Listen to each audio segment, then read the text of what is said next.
If you're a general contractor, a subcontractor, or an owner, you want your jobs to be on time and on budget. And that means working with Autodesk Construction Cloud, software that lets your team design, plan, build, and operate from office to field. It means getting end-to-end solutions, seeing project data in real time, and preventing problems before they happen. Trusted on over 2 million construction jobs around the world.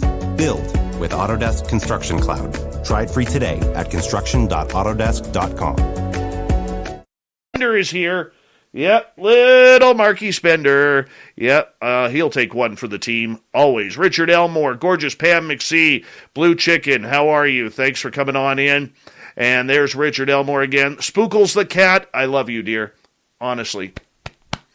Right there, right at you. That one's for you. Downshift, nice to see you. Ed Clater, James Smith, Phil Minervino, good to see you here. Stu Gerson, always a pleasure. The gorgeous Dirt Road, thanks for coming on in. George Almaraz, thank you for joining us. Ed, thank you so much for the super chat. I really do appreciate that. Jim Christie, the Jim Christie is here. 416 Bitcoin, Awesome Arlene, 405er, good to have you all here. And Lori Oliphant looking lovely tonight. Bigfoot Rob, I love you, man. Thank you for the text messages earlier. Project Blue Book, Uncle Dale and his Power Stash are here. Remember, if you're in Austin, Texas, you find Uncle Dale, rub his Power Stash for good luck right through tax time. $5,900 Triple M, good to see you here. Highbrown.flop. And we're going to continue on here. Vash the Impaler, thank you so much for the super chat. I really do appreciate that. And we're going to get going here in about 15 seconds. If you're new here, hit that subscribe button, ring the bell. Super chats are open. High open-minded clarity. Mr. Lurks-a-lot. For Butch, everyone, let's do the favor. Let's get your horns up and rock.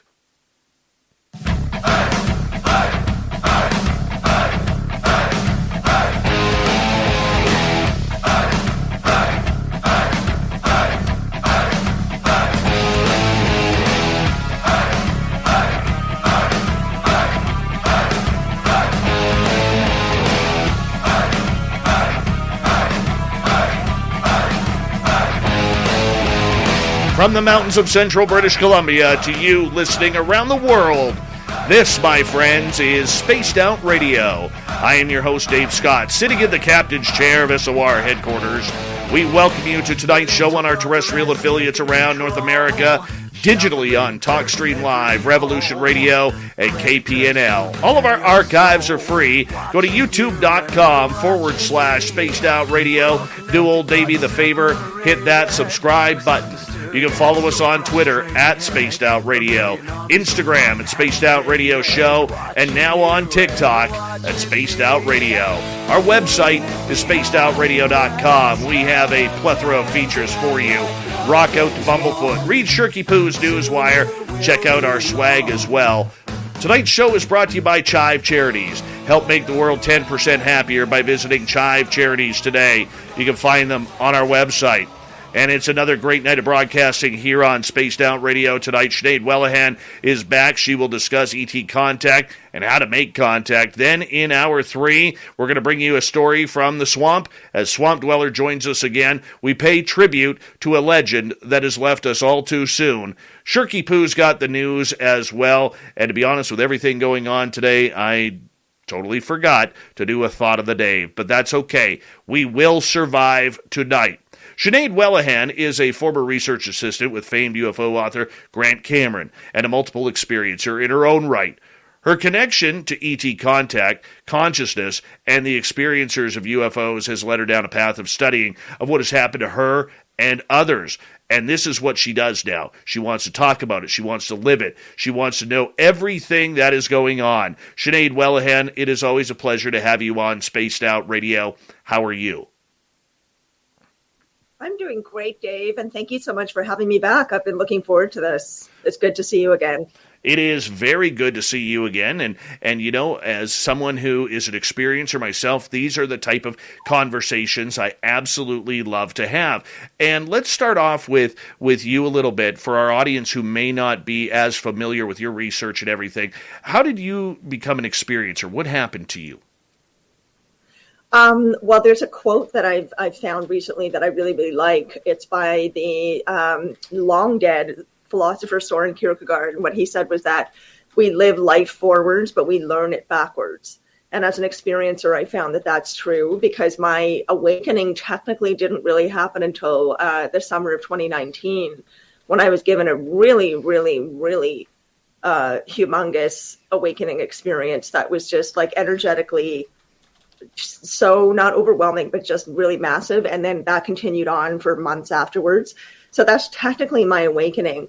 But the thing is, reflecting backwards, ever since I've had that happen, and then multiple other things have continued to happen and have continued to unfold since then, like a door has been opened. I think this is a common phrase or a common experience for a lot of experiencers, that once you have that sort of pivotal moment of awakening, then it's sometimes like a fire hose, that a whole bunch of other stuff happens. But just as valuable to me has been kind of mapping backwards in my life what the other things are that I've had happen, and when my story really did start. So it started really when I was 4, but I didn't have my awakening until the summer of 2019. So you're relatively new to this over the last few years, but you've decided to jump both feet into the woo pool like the rest of us. Yeah. And you've decided that this is something that you need to figure out in your life. Why did you become so passionate about this subject? Well, that's a great question. There's a lot of different answers for that, but if I was going to hone it down to 2, I would say that, first of all, the beings that have been communicating with me, who I know at least some of them are ETs. And the reason that I know that is they have given me an incredible amount of validation, like undeniable validation through other people. And, they've actually made things occur in my life that have validated what's going on. So I know that it's definitely ETs are involved. There are other beings as well. I'm still in a process of figuring that out. But I'm passionate about it because they made me passionate about it. The awakening experience they gave me was so incredible and really, literally changed my life. I think that day, that I had the experience, because nothing has ever been the same for me since then. Literally all my perspectives about everything in my life, all the pivotal, fundamental, crucial things in my life, friendships, family relationships, my sense of myself, how I'm spending my time, including my work life, my view on what's happening in the world and the universe and interconnectivity, and all these things just suddenly became, they all shifted and came into clearer focus for me. So that was such a remarkable experience, not to mention, as I said, the quite incredible continuation of experiences that I've been having. It's so exciting. It's so positive, because my experiences have only been positive. And that doesn't mean I'm making a blanket statement, by the way, that it's only ever positive. I know there are lots of people that have had difficult experiences, but for me, it's only ever been positive. And so that also fuels my passion and my commitment, because it's been such an incredibly positive experience over and over again, and it's helped me grow and expand in every area of my life, in ways that I never thought that I would. And then the other reason that I'm passionate about it is because I feel like this is an incredibly important topic, and not just for me, this is not about this is not about people being special or whatever. Like, some people think that when you're an experiencer and you have an incredible thing happen, that means somehow that you're special and that you know what's going on and you have all the answers. And I think that all of us are special, and all of us have reasons that we are special, some of them are about experiencing direct ET contact, right? And then that is its own experience. But other people have paranormal experiences in different ways. So for me, this seems to be my particular road.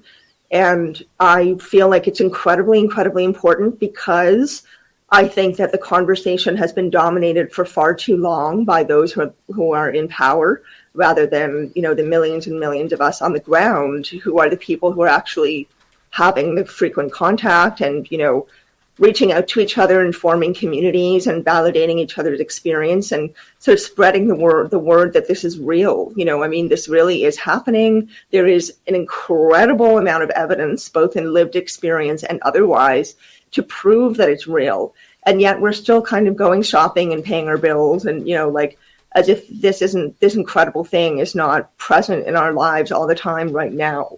And so I just want to help to spread the word about that. I really think it's important to to make people aware that this is a really pivotal time in human history. We've never seen a time, anything quite like this. And ET contact is a very big part of that. It's becoming more and more present in our everyday life. It's making its way into mainstream media more and more in a respectful way. It's about time that happened. But we still have a long way to go. Experiencers that you yourself know so well, Dave, are often not really taken seriously, and that has got to change. And if we do change that, there's just so much amazing potential and possibility for us to learn and grow from, that expands our sense of who we are, what humanity is about, what we're doing on Earth, what Earth is about, and how we connect to the universe at large. So I think that this is a really exciting, incredibly content-rich, just paradigm-busting time in human history. And I want to be part of it, and I want to help other people become part of it too, if that's what they want. With so many people blinded by this subject, not believing in this subject, it has been quite the uphill battle, not only for people such as yourself, people like me who have podcasts and radio shows and YouTube channels about this subject, trying to bring knowledge and understanding that this phenomena has a very, very strong opportunity to be real. I mean, it's real to you and me and people like us who've had experiences, whether it's seeing lights in the sky or whether it's having ET contact. But with the majority of people in North America, if we just focus here for a second, there is a lot of people out there, Sinead, that are so blinded by everyday life that this subject is completely unfathomable, pardon me. They don't want to talk about it. They don't want to hear it. They quickly deflect it by saying that's just for nut bar people and people who are crazy. And how do we do this? How do we get that message out? Great question again. You really do have wonderful questions, Dave. I think that, we need to just keep doing more of what we're doing, like encourage others, encourage each other to come out and to tell our stories and to share them, not only within our community. Like, I've been on YouTube for 2.5 years or something like that, and my family has no idea what I'm doing. Like they don't know that I'm doing this, because that's a conversation that I knew was going to be very, very complicated. So for me, well, most of my family doesn't know. But for me, it's been this process of, here I am like on a screen talking to you and people are hearing my voice. That I'm not exactly hiding in a corner, but I'm still going through my own process of gradually telling people in my life what's really going on with me, because it's not just what's going on with me. It's part of who I am. Like it's so much a part of what resonates with me as a human being, like with the core of who I am. And that's something that you hear in experiencers over and over again, that this isn't just an experience, like you go on vacation and have an experience. This is something that actually changes people, changes who they are, how they think, changes their lives, changes in many ways, a lot of very pivotal things about what makes our life function, in this society and culture. So I think that we need to keep just telling our truth and normalizing it. I don't like the word normal, but basically telling more and more of these stories that people who don't normally have exposure to those stories can start to see the patterns of the common patterns and the common themes that exist among the experiencer communities, wherever you are. Like, even if you're not in North America, it's still remarkable, the frequency of common theme and common patterns and common experiencers that people, experiences that people have when they are in contact with ETs. So I think that, you cannot deny strength in numbers, basically, right? Like, if more and more people keep coming out and talking about this, it becomes harder and harder to deny that. You can't say that half the world is bananas, right? Even if that could be true, you can't really say, half of the world, like, let's say half the world comes out and says, I'm an experiencer and I've met ETs and I've seen UFOs and I believe that they're real and all these things that you talk about on this show, right? Let's say the other half of the world can't say, oh yeah, all those people are completely crazy. Like, you can't deny something that's that predominant. But also, I think it's important how we do it. It can't just be telling our stories, blah, blah, blah. We have to be aware of how we're telling our stories to help to give it legitimacy, right? Because people really do get freaked out by this. And I think that their reactions scorn or dismissal or making fun of people who are experiencers, however you want to phrase it. It really does come from a fear response. And so I have sympathy for that. It's difficult for people to accept things that seem so completely beyond the reality that they know. And so we can help them by telling our story in a particular way, right? Like being respectful, being matter of fact, not embellishing things, to sort of ease somebody into it. I think there's a certain strategy. But as a community, I really think we just have to keep telling our truth, really, and being brave, because it's almost like this is a bit more of an aggressive phrasing I would normally use, but it's almost like we're doing battle. Like this isn't just about information that's been withheld from us. This is so much bigger than that. It's about our evolution, I think, as human beings. It's about something gigantic that could happen for all of us and for our planet that could really change our lives for the better, in my personal view. And so I think it's important to push against, the manipulation of what could be really going on. There's an awful lot of fear-based stuff out there in the media, and that just really is not my experience and hasn't been for a long time and hasn't been the experience of many people that I know. The battle will continue. It will continue for a long time and until true and proper disclosure happens. And we don't even know if that'll happen in our lifetimes. That is the difficult part of this all is you keep up the battle, but how do you fight? How do you keep up the fight, the energy that goes into talking to people, not on an argumentative level, but on a research-based level? And the reason why I ask that is, look, Sinead, your experiences are much different than mine, that are different than Chris Bledsoe's, that are different than Samantha Mowett's, that are different than people who are listening to this show, and different from people in our chat room. Everybody's experiences are quite individualized. We have people who, claim, and I've had good experiences, bad experiences, and horrific experiences. Okay. Yet when we get down to it and we hear the Whitley Strieber's of the world talking about, getting his butt probed by aliens, or you get other people who say, I took a needle in the eye, or you get other people saying, I watched these aliens, rip a horse apart, where it sounds so science fiction that mainstream, no matter what, because they got blinders on, are not going to believe the tales. And that's the difficult fight that we have. Mm-hmm, mm-hmm. Of course it sounds, to people who are still, as you said, so inside the experience of, let's just use the word normalcy again. Again, I really do not believe in normal. I think normal is a completely fabricated idea, but it's one of the ideas that is so prominent in the way our society and culture functions, right? Like being normal is something everybody feels like they have to strive for. And part of that involves just having a job, having a routine, the same routine we all see on sitcoms, like there's a marriage, there's kids, there are jobs, there's cars, there's a house, there's a dog, whatever, and you pay your bills, and then eventually you retire and you go fishing or whatever, right? And that's fine. If that's what makes somebody happy, if that's the life that really makes them content, good for you. Nothing against that whatsoever. But a lot of people, particularly at this time, I think, in the world, are really starting to want more.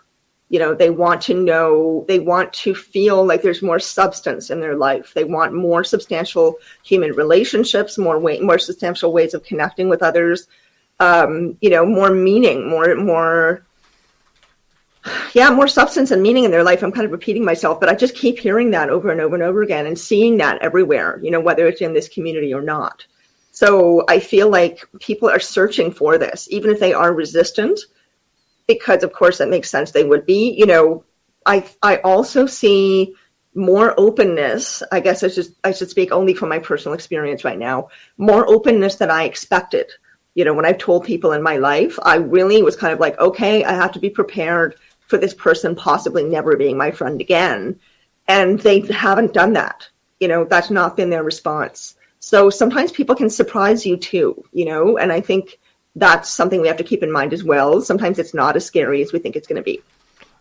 Are you surprised that you haven't had a lot of people walk out? Well, I didn't go into it with any expectations. I just thought I have to tell my truth. I have to tell that this is, a very big part of my life now. It's a very big part of who I am, and it's what I want my life to be about for the rest of my life. So if people are going to be in my life, I can't hide that. I have to be open about who I am and what's important to me, right? And I think also sometimes you inspire other people by doing that, like just by saying something that is outside of, again, the realm of normal can make other people feel a little braver about things that they think that they are worried about being seen as weird or strange, So a lot of it, I think, is about building that confidence in ourselves, really fully believing ourselves and believing our experience and really, getting support for that if we need it, and just building up a strong core so that we're less likely to be emotionally reactive if someone does give us a hard time, or be devastated if we lose a friendship, because it's more valuable to be who we really are and to be truthful, in how we walk through our lives, because that's what makes us happier. It's very true. Just that simple. We have about 3.5 minutes before we have to go to break. At the bottom of the hour, we have Sinead Whelehan here on Spaced Out Radio tonight, ET Contact. For you, as you continue to pour your soul into people who will listen, how do you control your own emotions on this subject? Because the one thing that many experiencers do is they get so passionate about it that really it can be a turnoff to those who are trying to learn. How do you control yourself? I don't really have to, I guess. It's such a positive experience for me to speak about it and share about it, especially with people such as yourself, who are showing such respect to the experiencer community and who are experiencers themselves. I automatically feel more comfortable and able to do it. But it really is a beautiful, exciting, amazing thing that I get to experience and then talk about. So now extended through January 14th, join a clean and spacious Planet Fitness for zero enrollment and only $10 a month. With tons of equipment and free fitness training, it's the perfect place for everybody to work out. Even me, mister. I'm so stressed I grind my teeth more than most people grind coffee. Especially you. Give your anxiety-clenched jaw a rest. My molars will be so happy. Start feeling fit-tacular today. Join in club or at planetfitness.com. Zero enrollment, $10 a month, cancel anytime. Deal ends January 14th. See club for details. If you're a general contractor, a subcontractor, or an owner, you want your jobs to be on time and on budget. And that means working with Autodesk Construction Cloud, software that lets your team design, plan, build, and operate from office to field. It means getting end-to-end solutions, seeing project data in real time, and preventing problems before they happen. Trusted on over 2 million construction jobs around the world. Build with Autodesk Construction Cloud. Try it free today at construction.autodesk.com. I don't really have a lot of super strong emotions about it, except very soon after I've had an experience. If it's soon after I've had an experience, I'm often just like, oh my gosh, the vibration and the energy is so incredible that it's very happy making, so you can kind of get very excited about, oh my gosh, it just happened again. And this is progress in the experience. This new thing occurred. Oh my gosh, what's going to happen next? It's really mysterious and amazing and exciting. And so I love talking about it. But when it comes to having difficult conversations, like somebody maybe not believing me or being respectful, I just remind myself, I can't control what other people think or feel. It's not my responsibility. And, what they want to think and feel is what they want to think and feel. If they're open to hearing this, wonderful. If they're not, they're not. It's not their path in this life, maybe. So that's not up to me. How many times does it happen when you get into this conversation and when you're in a group of people, there's always those couple of people who are like, bah, I don't believe in anything. You're seeing things. You better go to a psychiatrist. But the minute that group breaks up, that same person comes back and says, I saw something. And I don't know what it is. How often does that happen to you? Oh, I've had that happen. I've had that happen a few times. Yeah, it's funny. You're right. Like sometimes it's the person who is sort of making the most of a joking scene about it, like really trying to make it seem like, ha, ha, ha, ha, this is so ridiculous and funny and aliens, ooh, But then that can just be a sort of a way of maybe processing their discomfort in that moment and giving them a little bit of distance from the topic, so they have a few minutes to kind of subconsciously go, oh my God, she just brought that up and that happened to me. And then they just can't help themselves. Like they really we need to meet each other. It's a need. It's not just for fun. We need this connection because it is so, all the things I've already said, it's such an impactful experience to have something like that happen. And we need to share it, and we need to have it validated by sharing it as well. It helps us grow confidence in our telling of our story. It really does. And the one thing that you do have to have as an experiencer is confidence in telling your story. And I think that's absolutely huge with what you are doing. And, you do have to have a little bit of skepticism. Let's be truthful, because not everybody's going to be giving the full truth, the whole truth, and nothing but the truth. The human mind does play tricks. But in between those words, there is a truthful story that has happened, and that's what we have to try and get out. Sinead, I'm going to get you to hold on right there before we go to break here at the bottom of the hour. Sinead Whelehan is here, experiencer, researcher out of beautiful Toronto, Ontario. Yes, Leaf fans, Yonge Street still has your chairs from last year. You're not going to win the Stanley Cup this year either. Just putting that out there. Spaced Out Radio continues right after this.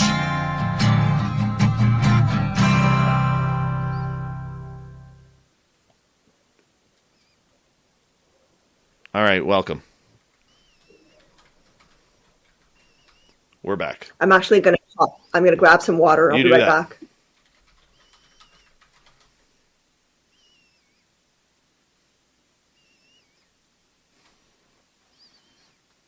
How we all doing, people?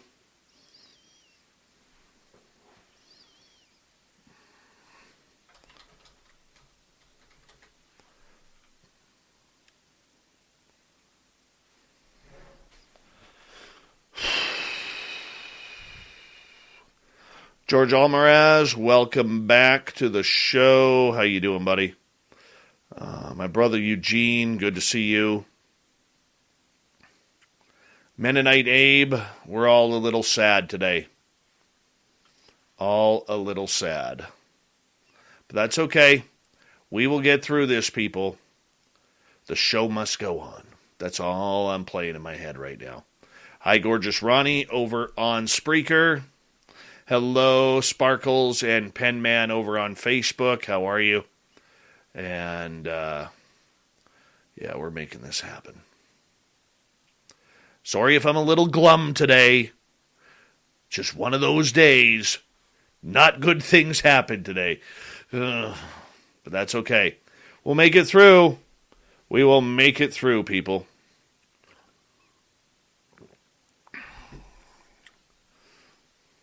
For those who do not know, we'll fill you in on a little bit of news from today. I found out first thing this morning from Lon Strickler and Brian Bowden that Butch Witkowski had passed away in his sleep. I'm going to go over that more in detail later on in the show in hour number 3. And we are going to do a tribute show for him on the 31st. That was the night he was supposed to be scheduled to be on the show for his first appearance of 2022. I don't want to book anybody for that night. So I am going to do a tribute show that night for him. I'll have more to say in hour number 3. It just didn't feel right finding another guest for that night, to be honest. And I'm hurting pretty bad.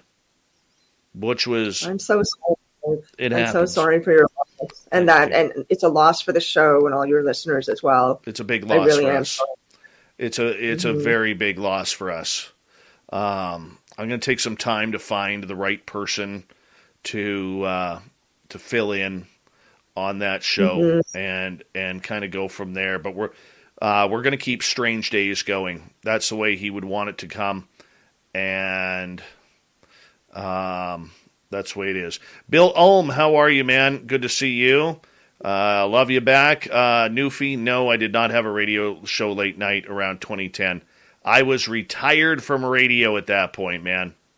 Retired. Happily retired.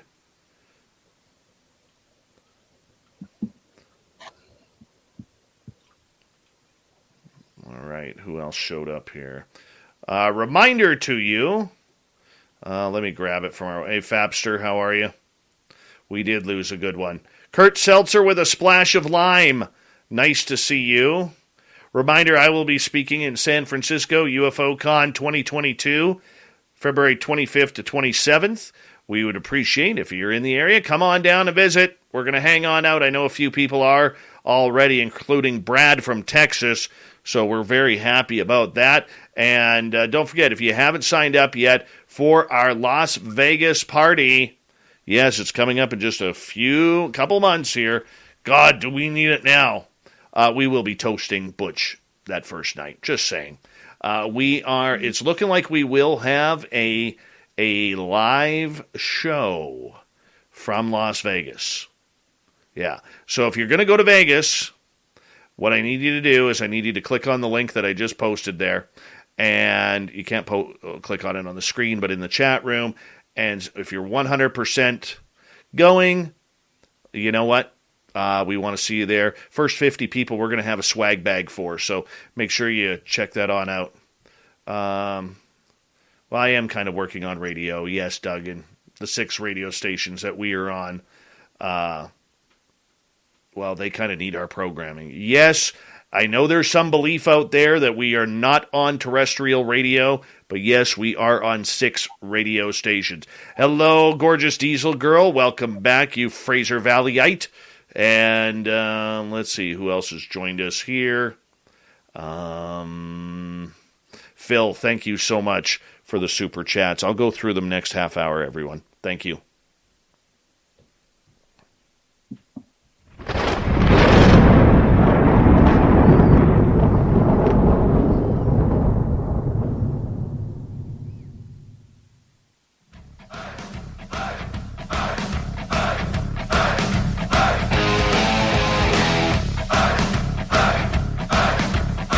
Second half hour of Spaced Out Radio is now underway.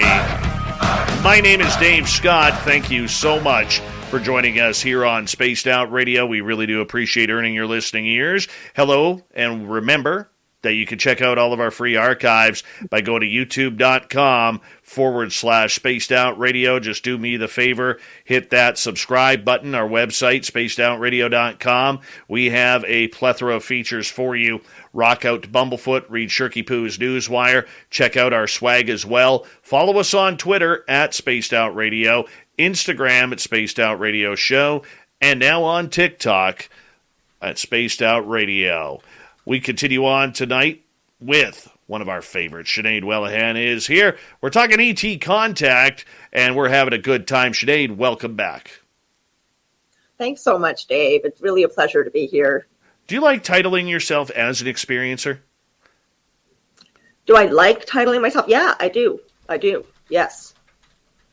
Me too. Should I riff on that? No, I mean, you know what? I do too. Like when I speak at a conference or something, you know, I'll say I am a journalist. My line is I'm one of the only journalists who's an experiencer. I like that.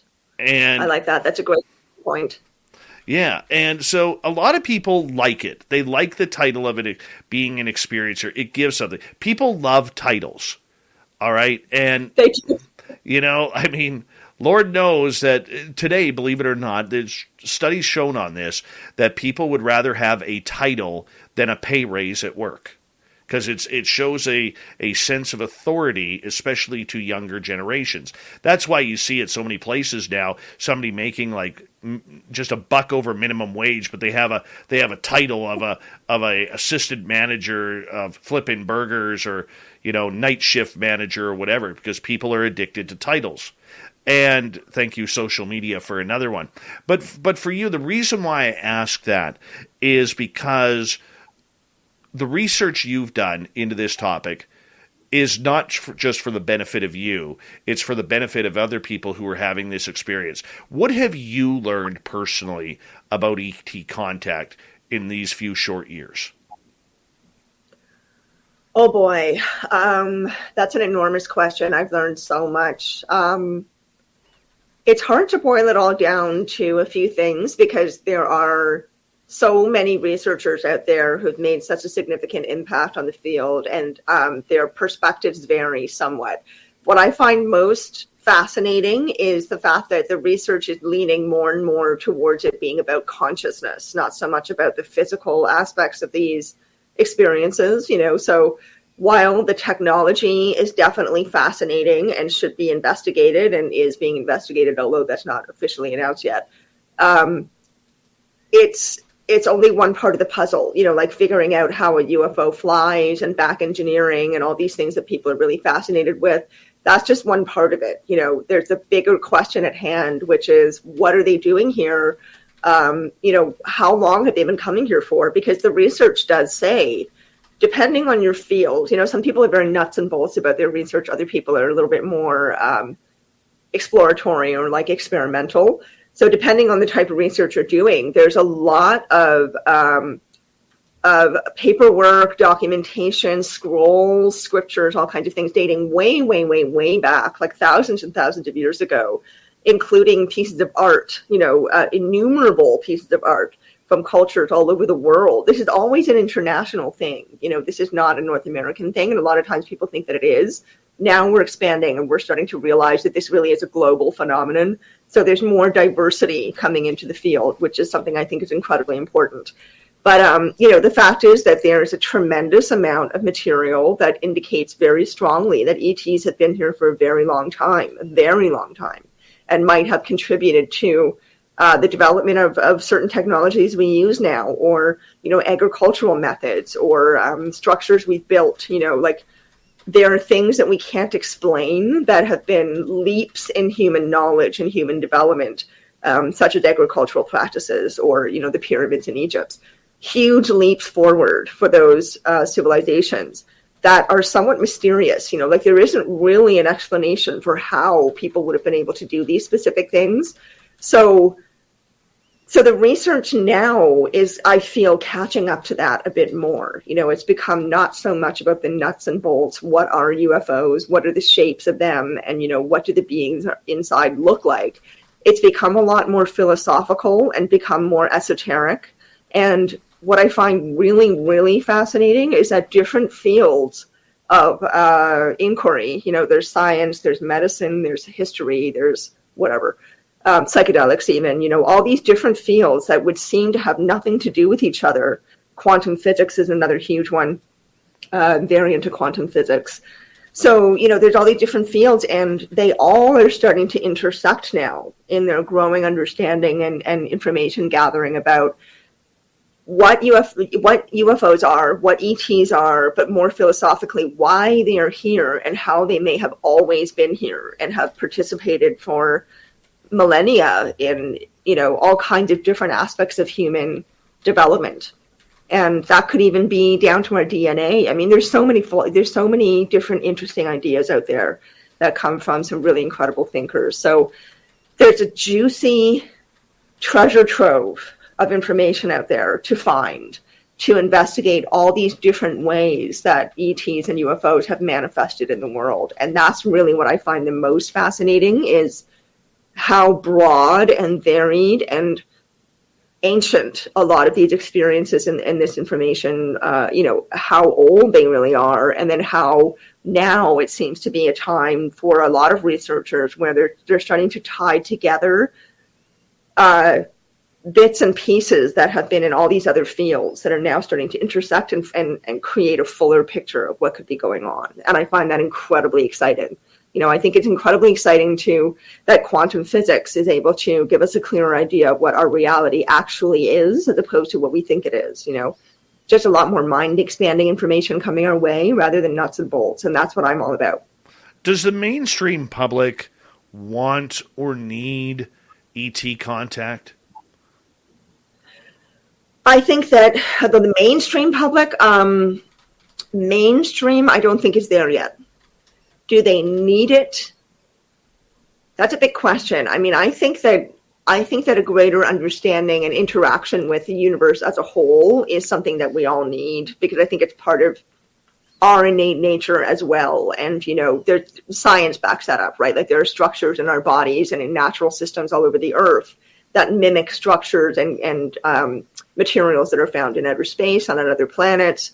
It is already an intersectional experience. It's already an integrated experience. Like we're not just one lone planet floating around in this gigantic universe all by ourselves doing our own thing. Like this is all part of a whole, So do we need to know? Yes, I think we need to know. But is the mainstream audience or the mainstream population ready? Oh, not so sure about that. I think that our community can play a very, very valuable role in helping those people get used to the idea. And that's why I think it's important for us to tell our stories. See, one of the conspiracy theories that I think, and this is just me, I believe that one of the major reasons why they aren't disclosing anything is because the younger generations, from the millennials on down to the babies being born this second, are very much more spiritually in tuned. And yes, a lot of people may not agree with that, but the further we move away from the elder generations, my parents' age, your parents' age, even into my age in my, mid to late 40s, where there's still a lot of religious connotation going on of mainstream religion, whereas the younger generations seem to be finding their own spirituality by whatever means necessary, whatever they feel comfortable with. Do you think that maybe, and this is my conspiracy theory, that the governments of the world are waiting about ET contact because the younger generations are going to be more open and adept to accepting life from other planets visiting here?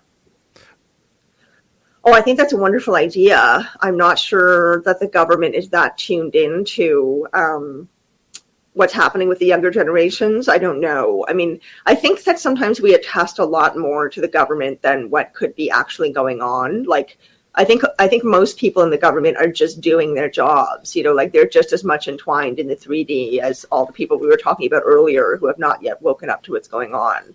But I think that the majority of the government is made up by people like that too, who have no idea what's going on. So, are they aware enough of what's happening in our community to be able to make a choice like that? Maybe.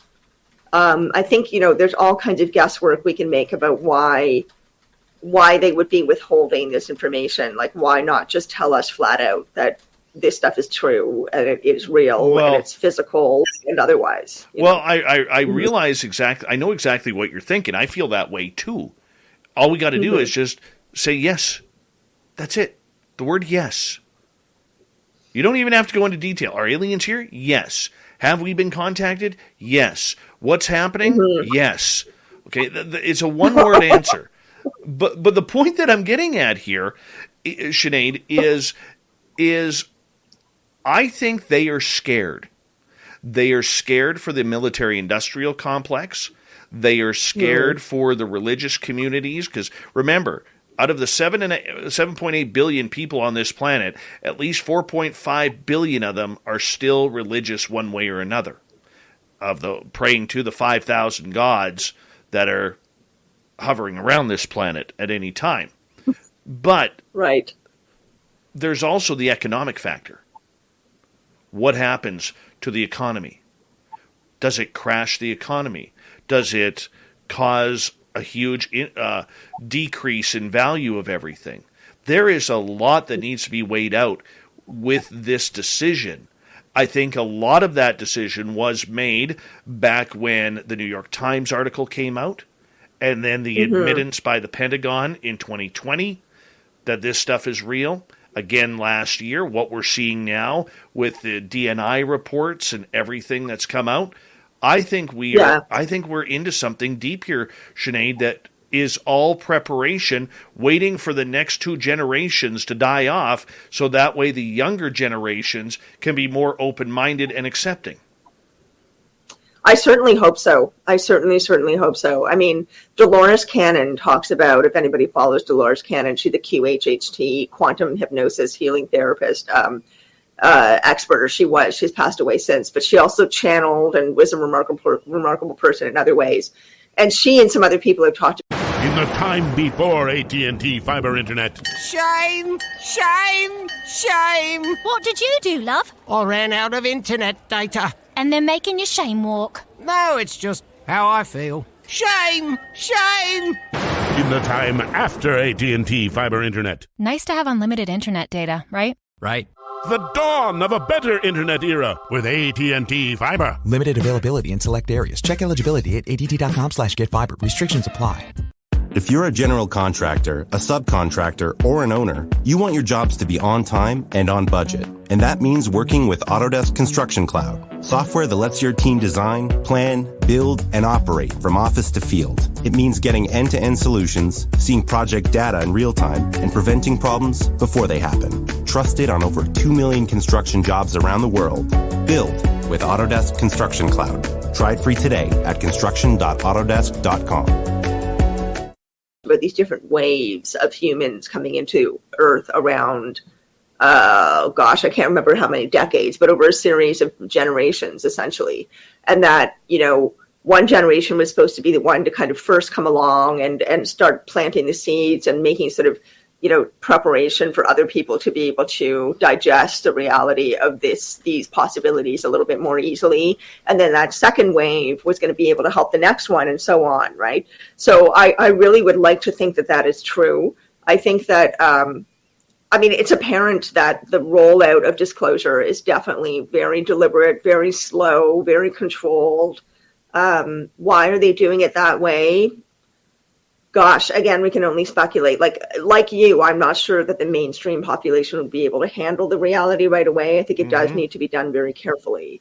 But why not? We're already in a gigantic period of global shifts and changes and upheavals, and the soil being turned in so many fundamental ways right now, because of what's happening in the world. It's changing in a very, very dynamic way.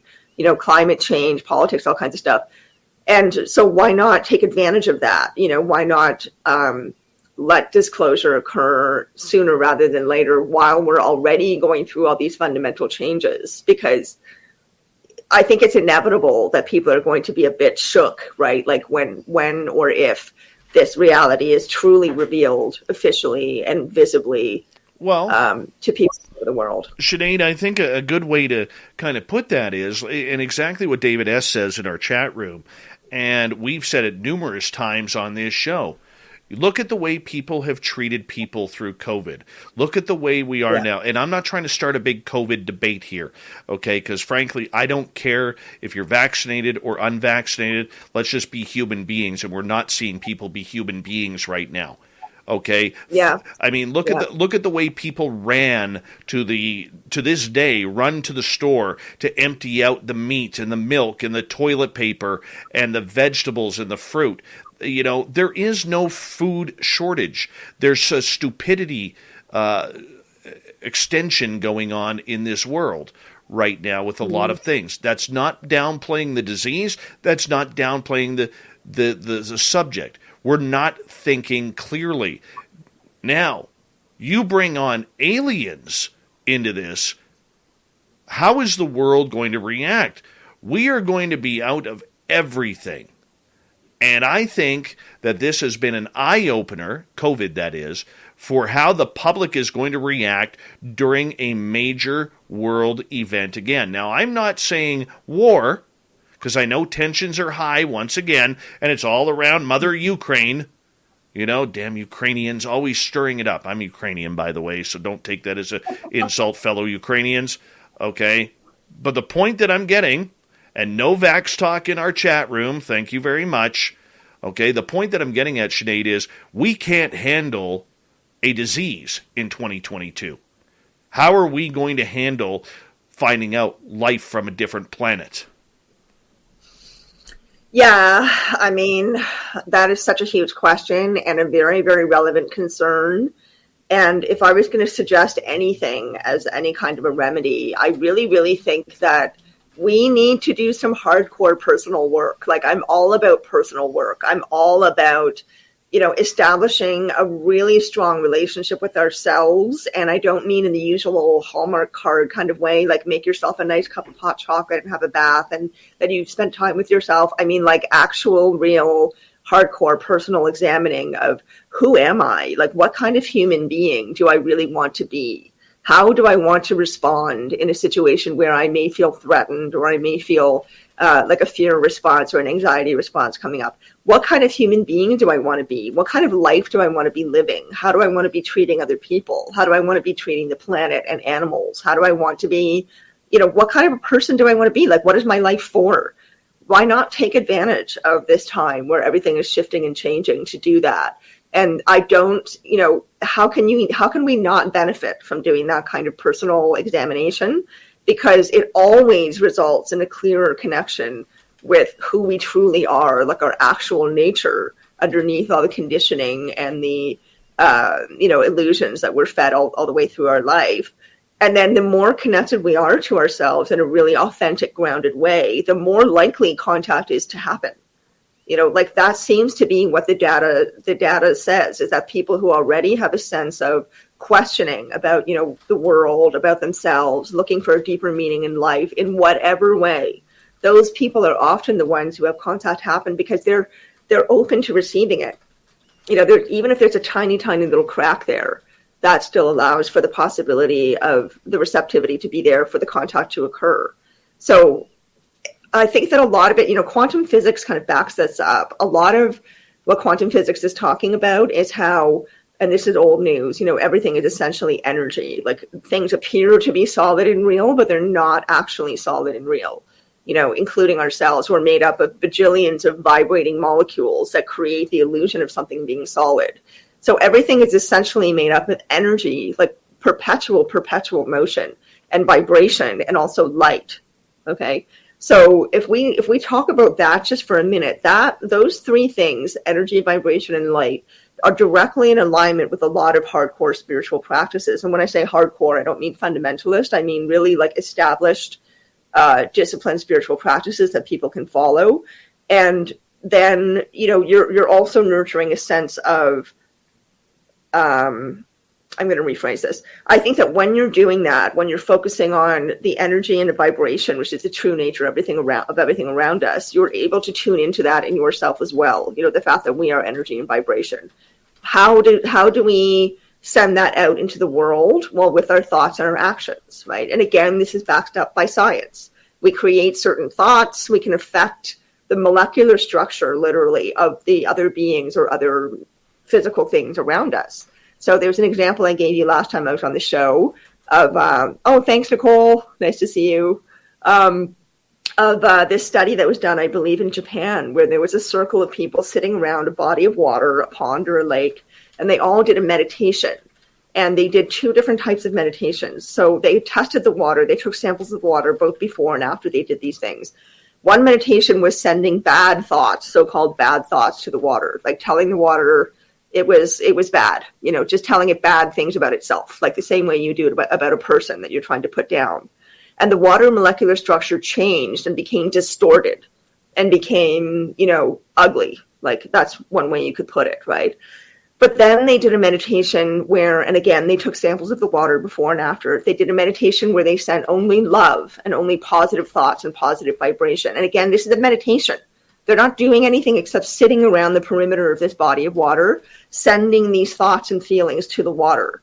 And both times it changed the molecular structure of the water. And the change of the molecular structure, the actual visual physical change, reflected the vibration and energy of what was sent to them.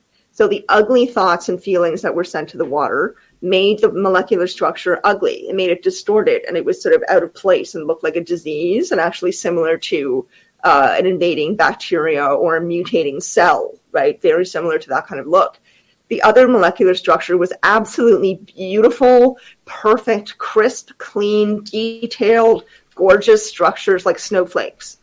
So I really think it's important to think about that, the fact that we are doing that all the time, whether we're aware of it or not. We are affecting our own molecular structure, our energy and our vibration with the thoughts and feelings that we choose to have. And so the more we take responsibility for that, the more your life changes. It just does. Like, you become more connected to who you are, what you want in life, what happiness can be for you, kindness, patience, and ways that you can be easier on other beings around you as well. And so you're raising your vibration, so-called, right? And that often can result in more contact.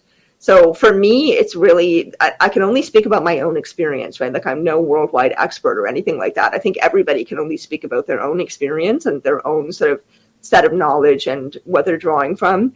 And for me, the personal work aspect of it has been huge. The more I do that, the more contact I have and the more varied and rich and meaningful it is. So I think there really is something to that. If we want to be better prepared for contact, we got to go here first, inside.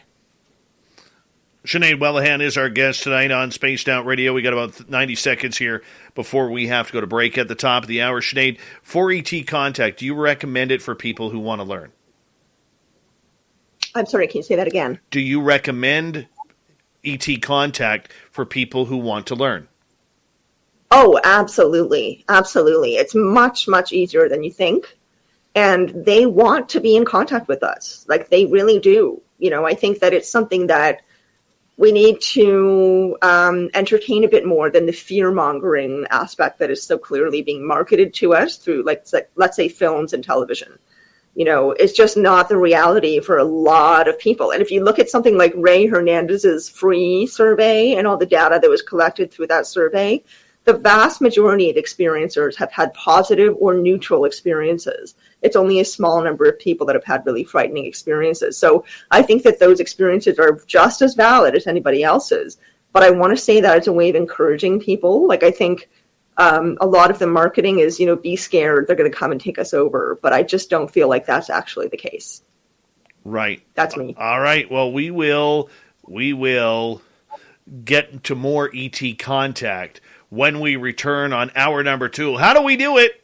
How do we get them aliens to buzz us back on our invisible antennae that are coming out of our heads to say, hey, we're here and we want to make contact, ET contact, with Sinead Whelehan coming up next on the mighty SOR. We're having a great, great night here on the show. Spaced Out Radio's Hour 2 continues right after this.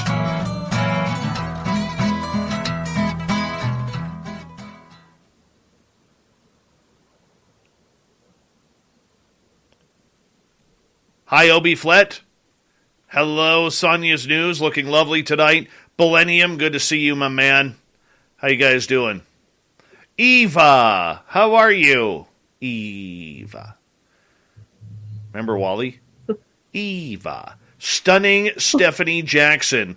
There she is. All right, I'm done. I love how everybody who comes to your show gets a really excellent ego boost as well, Dave. It's the only reason that I'm here, really. You're welcome. I just want to hear you say nice things to me. And Wendy, hello, and thank you. Great to know that you're here. Okay, I will be right back again. All right.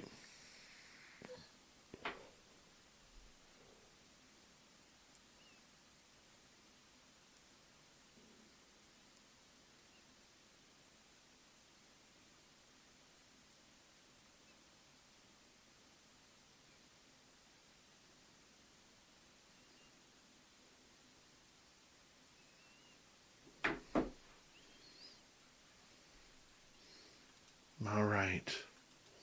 How we doing? Knucker, how you doing? Oh, Nick FM, you returned. Wonderful. Who else has joined us? I don't know.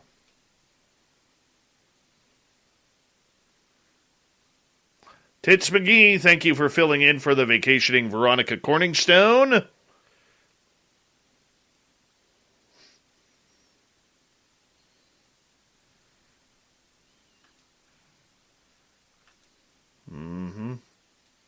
It happens. It happens.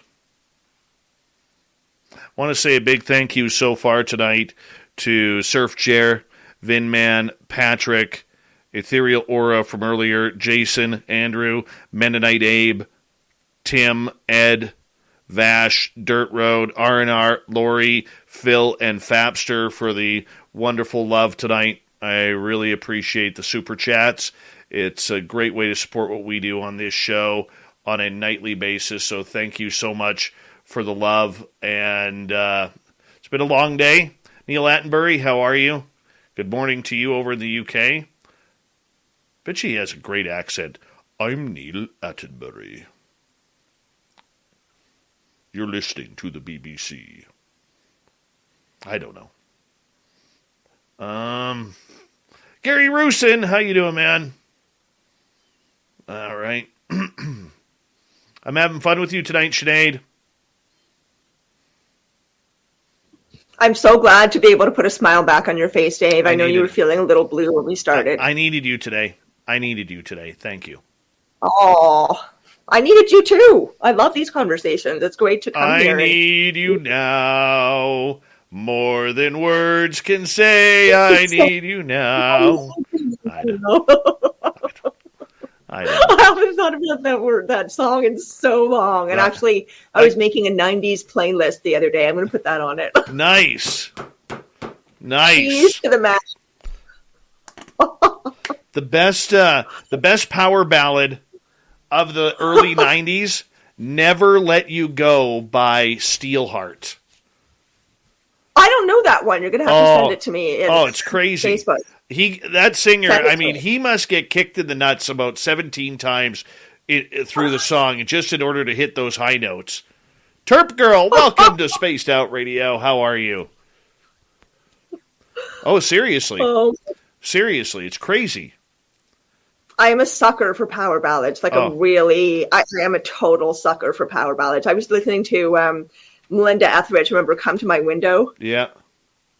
That's like a stadium rock power ballad. I love it. I was singing in the car. You know, people were looking at me. I was like full on singing in the car, you know, so all you see when you look over is someone silently giving it their all. This is where I wish that we could play music on the show. Where are you, Sinead? Okay, there you are, dear. I've sent you Never Let You Go. Great power ballad. To me, that's the greatest one. Greatest one. I will listen. What about Huey Lewis and the News? I loved Huey Lewis back in the day. They were great. Nicole saying Love of a Lifetime. I don't know that one either. Nicole, you have to send that to me. I don't know that one. Who's it by? Love of a Lifetime. Who is that? Oh, I could see the band. Gotta find a way a lifetime. Oh my God. Not White. No. It's not White Snake. No, it wasn't. Okay. It wasn't White Lion. It was one of those horrible bands. One of those C Leagues. Hey, let's give a quick shout out here. We got about a minute before showtime. Where are you? Let's give a shout out to Mennonite Abe, Race Fan and his wife, Teresa, Chuck G, E. Niles, Paradigm Theories, and OB Flet, Brad, Jamie and Matt, all going to Vegas. We got 19 people signed up for Vegas so far, April 22nd to 24th for the SOR party. You want to come on in and join us and have some fun. You have to. It's going to be fun. We're going to do a live show there too. We are. I've got it figured out. Hello. And yes. I bet that when everyone's gathered all together in Las Vegas for that party, that you will get some sightings. I would not be at all surprised with all that combined collective energy. And if you do something like, You're listening to Spaced Out Radio with Dave Scott. Follow Dave on Twitter at Spaced Out Radio and on Facebook, Spaced Out Radio Show. Here we go with hour number 2 of Spaced Out Radio tonight. My name is Dave Scott. Thank you so much for joining us tonight. We really do appreciate earning your listening ears wherever you are on this beautiful planet we call Earth. Hi to everyone listening in on our terrestrial affiliates around North America, digitally on TalkStream Live, Revolution Radio, and KPNL. All of our archives are free. Go to youtube.com/Spaced Out Radio. Do old Davey the favor, hit that subscribe button. The Desert Clam has set the password for tonight in the SOR Space Travelers Club. Butch. Butch is our password. Use it wisely, space travelers, as a clam sets a password each and every night right here on Spaced Out Radio. Our website is spacedoutradio.com. We have a plethora of features for you. Rock out to Bumblefoot, read Shirky Poo's Newswire, check out our swag as well. Follow us on Twitter at Spaced Out Radio, Instagram at Spaced Out Radio Show, and now on TikTok at Spaced Out Radio. How do we make contact with extraterrestrials? This is what we're going to find out this next half hour tonight. Sinead Whelehan is our guest on Spaced Out Radio. She's just an experiencer and researcher out of the beautiful city of Toronto, Ontario. Sinead, welcome back. Thank you, Dave. You're welcome. Your laugh is infectious, by the way. So people listening in are going to be like, what's that laughing in the intro? And I'm going to be like, that's Sinead. It was my fault. That was her. Her fault. Her fault. E.T. contact. You say anybody could do it. Why would we want to do it, number one? But number two, what's it like? Oh, gosh. Why would we want to do it? Well, I think we've almost covered that. I mean, it really is, on one level, it's just amazing and exciting and mysterious and, completely changes your paradigm. It just completely changes your perspective on life, the universe, and everything, because how can you possibly look at things the same way after you see something like that? And as you were saying earlier, I think it is important to be a bit of a skeptic. I definitely think there's room for skepticism. I'm all about balance, right? So I'm not somebody who thinks that we should be all one way or all the other way. I think it's very important to be a critical thinker and to take into account both sides or all sides of anything before you draw a conclusion. And sometimes conclusions can't be drawn and don't need to be drawn. So just because somebody has an experience, that doesn't mean there's something going to get answers to life, but it does mean that they can start investigating meaning, I think, in a different way, and really asking questions about what's going on out there, what's going on outside of our planet, because we really are in a position now where we can start thinking a lot bigger than maybe we ever have before, partially because of the technology we have available to us.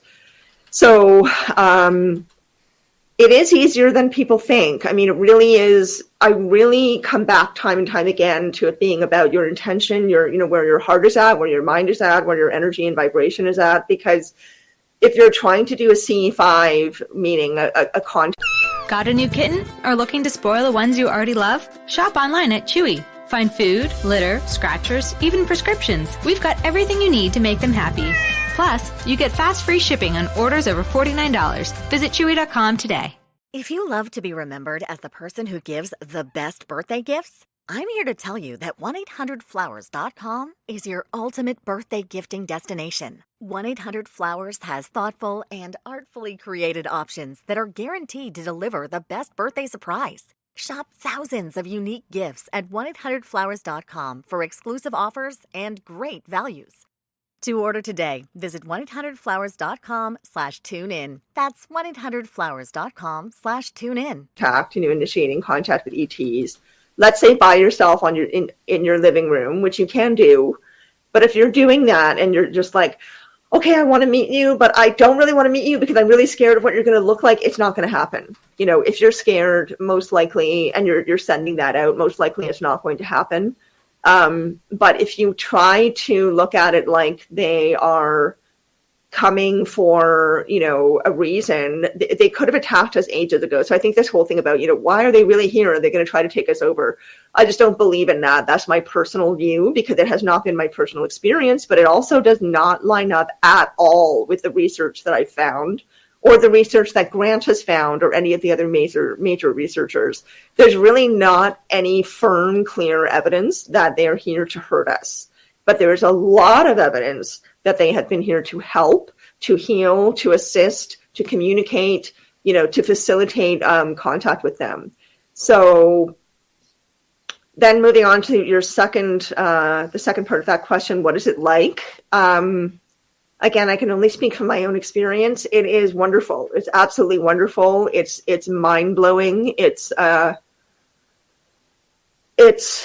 takes a bit of time whenever something big, especially big, happens. It takes me a bit of time to integrate it. And for me, the integration is actually more important than the experience, because we can have an experience and then completely block it out or pretend it didn't happen, or allow our initial shock and awe to become the fullness of the entirety of that experience.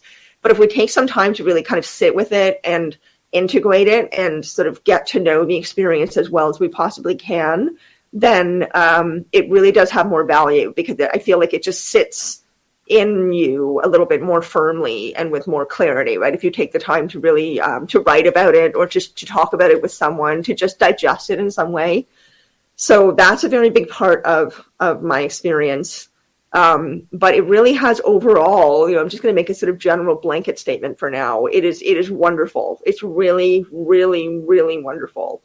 And it makes me happier than anything else. It just feeds who I am. It feels like home. It feels familiar. It is expanding on so many levels. And I just love it. And I trust them, like they give me what I need, and they give me, and when I say that, I mean, whenever I kind of need to jump a bit forward in my understanding, or if I'm ready to learn more, if I'm ready to have more contact, they show up in just the way that I need. Like, it's never too much and it's never too little. I'm always feeling really grateful for whatever I get.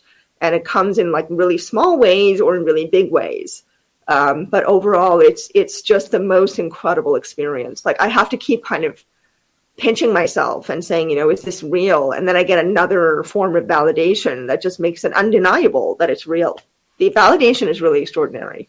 How do you know it's them and not just some type of woo happening in your mind? Especially, if it's mindful communication, and not physical. Oh. Yes. So I know that it's not just happening in my mind, because I actually went to talk to a psychiatrist about it.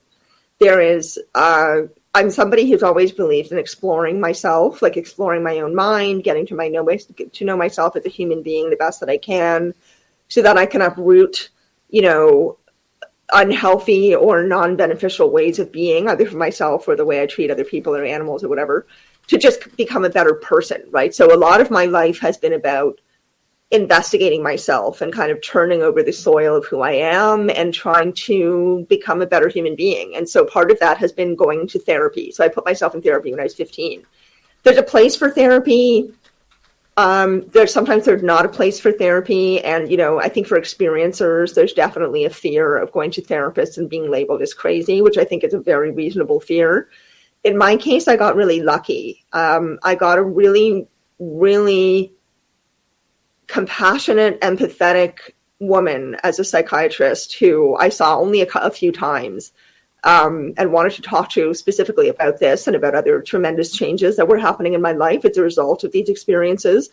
And so she was a very accepting person, but also I needed to say out loud to somebody that this was happening to me. I needed to verbalize it to someone. I needed to say it out loud, this was really, really early on in my experience, and I needed to verbalize it to somebody else and be heard. And I guess being able to do that with a psychiatrist was sort of my way at the time of giving myself a very protected ethical space to do that in, right? So regardless of whatever her response to me was going to be, on some level, I just needed to say it. I just needed to say out loud and describe what was going on, right? And so I talked to her about it a few times, and it was not only about that. That's not the only reason why I was going to talk to her. I was going through some other transitions in my life, and I wanted to try to find some tools to manage those transitions well. And so I kept bringing it up to her, and, she would ask me, sometimes I'd call her just to ask her something about something else. And she'd say, so are you still having the experiences? And I would say, oh yeah. So if this is a trained psychiatrist, this is somebody who went to medical school. If she thought that I was mentally ill, I'm pretty sure she would have made me medicated, tried to get me medicated, or told me to go to get some kind of treatment or be, assessed in some way or whatever, but she didn't. And I also have done so much personal work on myself. I know myself fairly well, and I'm not somebody who has an issue with saying, I made a mistake, or there's this part of me that is kind of flawed that I really think I can improve on. So if I felt like I was unstable and that was reflected in my life, for example, not showing up to work or having dramatic bust ups in relationships or suddenly spending $10,000 or whatever, then I feel like I would have been able to observe that. And also other people would have been telling me that, like people would have been concerned, right? None of that has happened.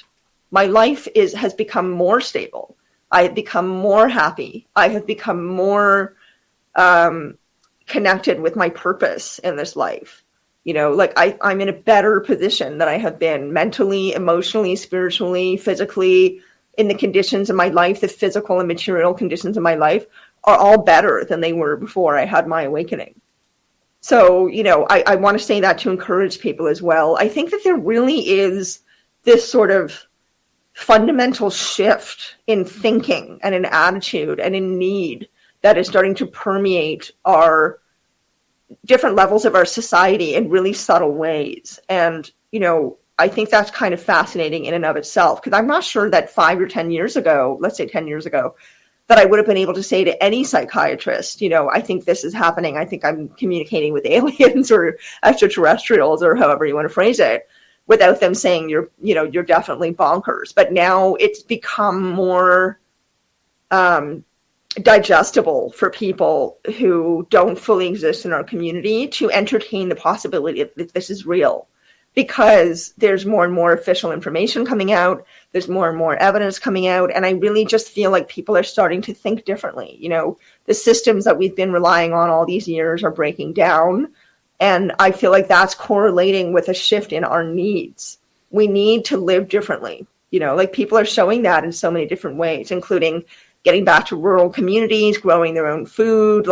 This is stuff that's becoming very commonplace now, right? People wanting to connect more with the land, connect more with each other, get off screens. So, to me, this all is interconnected. It's all part of the same thing, and we're all doing this together. It is very interesting that this is a fundamental change that we all have to make physically, emotionally, spiritually. For a lot of people out there, though, Sinead, if it does happen, they may not know.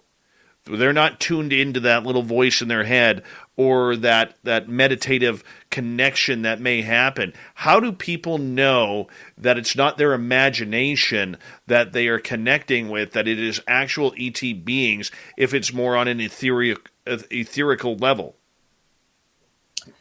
That's a hard question to answer. I mean, some people are deluded, right? Some people might be having an experience that is not what they think it is, and their mind is translating it in that way. But I think most people really are having these experiences, and we need to I think we need to ask, we need to keep something of a skeptical mind, that's a very important part of it, is asking ourselves questions to evaluate and assess our own experience.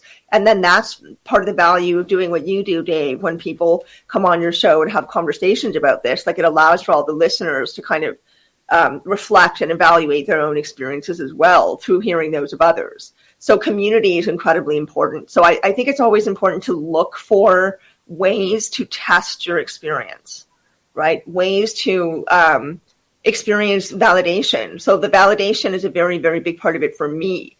And that's partially why I've asked for it. And I'll give you an example if you like. So I know that it's ETs because, first of all, when I had my awakening, it was immediately after I saw, and I was not in ufology at all. I was not at all in ufology. I was not thinking about ETs, was not thinking about UFOs. Always loved the idea, always thought they were probably real, but that's pretty much the extent of it. And then I had this massive awakening after watching a Bob Lazar documentary that I picked completely at random. The one that I think Jeremy Corbell, pretty sure it was him, he directed it. Bob Lazar in Area 51. And it just blew my mind. And immediately after that, I had my awakening. And during that awakening, I got the incredibly clear, firm message, like so clear and so firm that it was them. And I just knew it was ETs. Like I had absolutely no reason to think that. I wasn't looking for them. I wasn't in ufology. This is not something that was in my mind at all. So, you know, it's not like I tried to make it happen. Like it literally came out of nowhere. And I just immediately knew that it was them. And so they gave me, you know, instructions and directives and stuff like that, and a very encouraging message. And then some time passed, and, you know, I was very much in a space of, oh my God, this just happened. This is totally real. I was not doubting it whatsoever. But then about 2.5 or 3 weeks after that, I had to go back into the so-called real world because I had accepted a job for a couple of weeks, 2.5 weeks, marking government literacy tests for students who are in Ontario. So these are kids who were all 10 or 11 years old, who were having to write government literacy, mandated government literacy tests to, you know, so the government could collect data on where levels of literacy were with certain school-aged children. So I was marking the same question over and over and over again in these booklets, right, that we had to go in and work on every day. And by day 3, I was feeling like, oh my God, I might be going crazy, because the stark contrast of being where I had been after my awakening in that space, and a lot of it was just being in my apartment, madly gobbling up, you know, any information I could possibly find about what could be going on with me. And then boom, I'm back in the heavy sort of, you know, 3D reality where I'm in this warehouse with hundreds of exhausted teachers, and we're, you know, beeping and booping with these machines on barcodes and stuff. Like, it was just such a totally different vibration, right? Such a totally different experience that I felt like, oh my God, I'm back in the so-called real world. This is what I'm familiar, what I know. Did that, meaning my awakening, did that really happen? I might be going bananas. And so I started getting really nervous, and I went home that night after 3 days of doing this job and just kneeled down on my living room floor and, you know, wholeheartedly asked for help. I was really in a vulnerable position because I felt like this is the most incredible thing that could possibly have ever happened to me. But I need to know that it's real. I need you to prove it to me. And that's what I asked them for. And I was like, please, I need you to prove it. I really need you to prove it, because I can't go on from here without knowing for sure. So the next day I wake up, I go to work, and for the first, and this is the summary, for the first 45 minutes of the day, every single booklet that I picked up, that was just a random, you know, free writing, 2-page free writing exercise with only a prompt, very short prompt to guide them.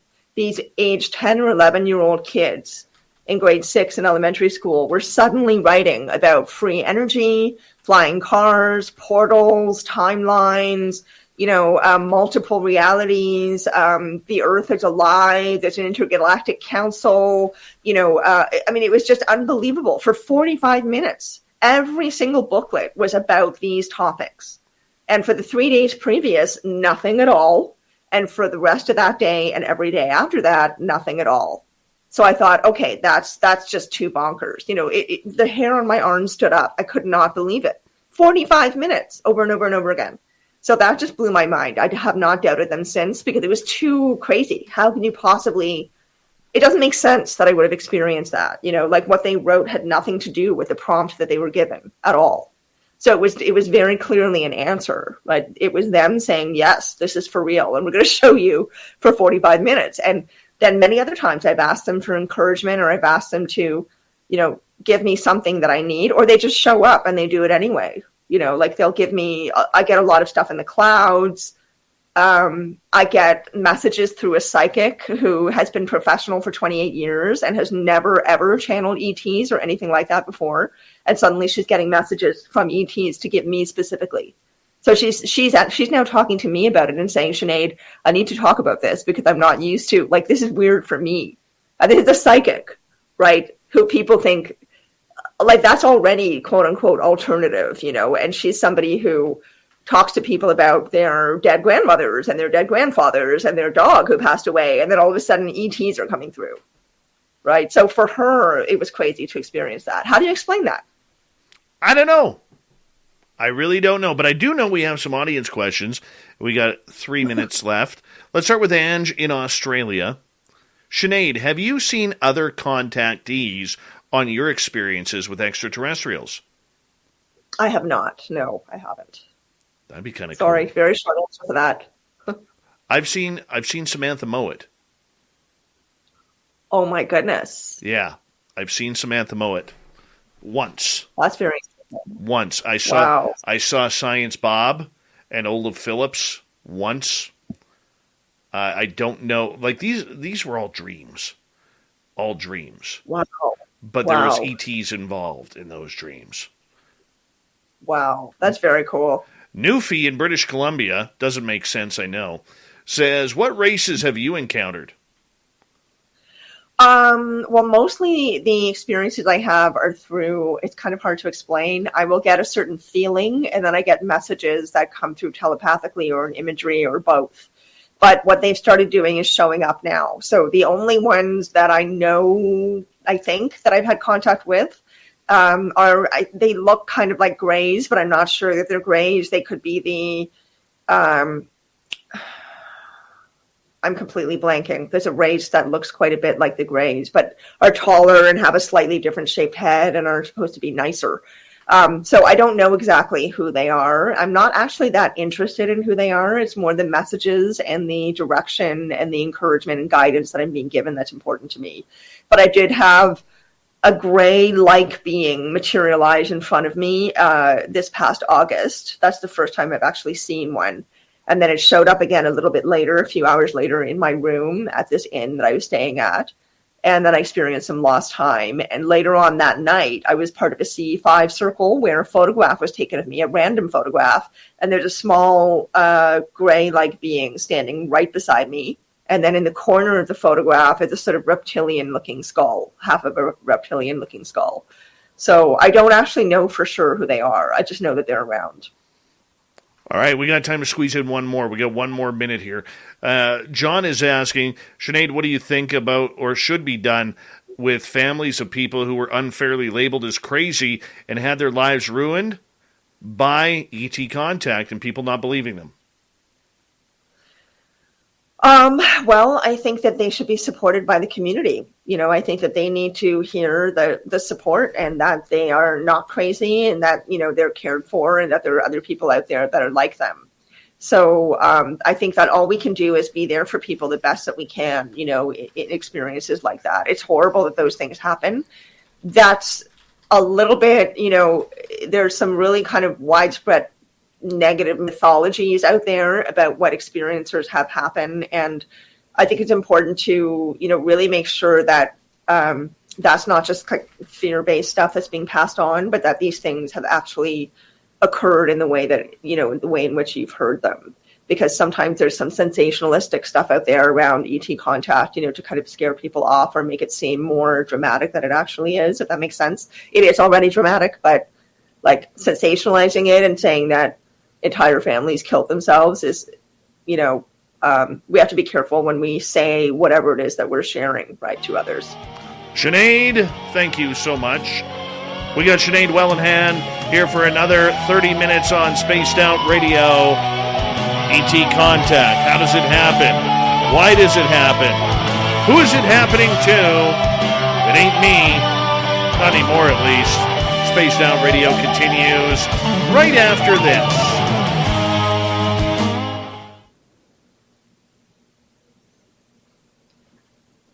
You're doing awesome tonight.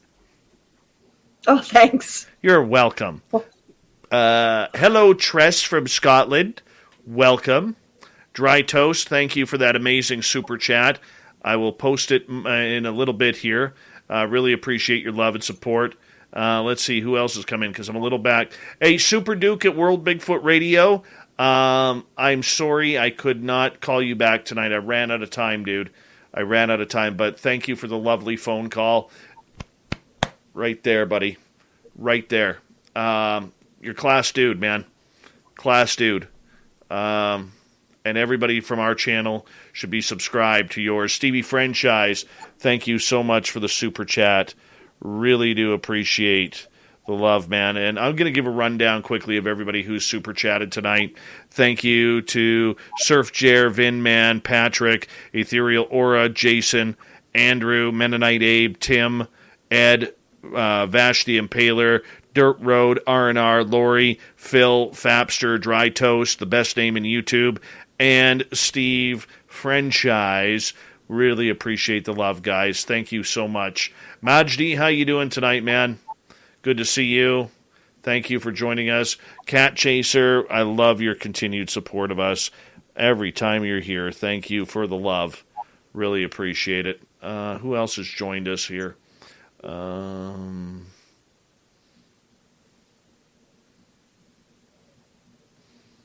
Ted Bastian. How are you, my friend? Good to see you. Skip to Malou. What's happening, buddy? Thank you for joining us. We're all caught up there. Thank you, Sinead. The world around us is smart. We think your education should be smart, too. With the FlexPath learning format from Capella University, you can set your own deadlines and leverage your experience to move forward at your pace. Visit capella.edu to learn more. Capella University. Don't just learn smarter. Over 2 million construction jobs around the world are taking their projects to the next level. From roadways to railways, from skyscrapers to homes. Make your vision a reality. Build with Autodesk Construction Cloud. Try it free today at construction.autodesk.com. Who are you going to have on for the panel, by the way, on the 31st? I don't know yet. I've got some feelers out. It'll be a good one, though. 4 or 5 people. Did he have a co-host? No. Lon, he did a lot of work with Lon Strickler. And okay. Yeah.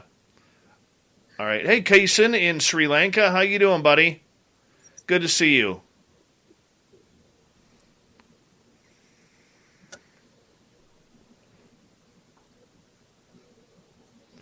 How was your New Year's, by Dave? It was good. What did you do?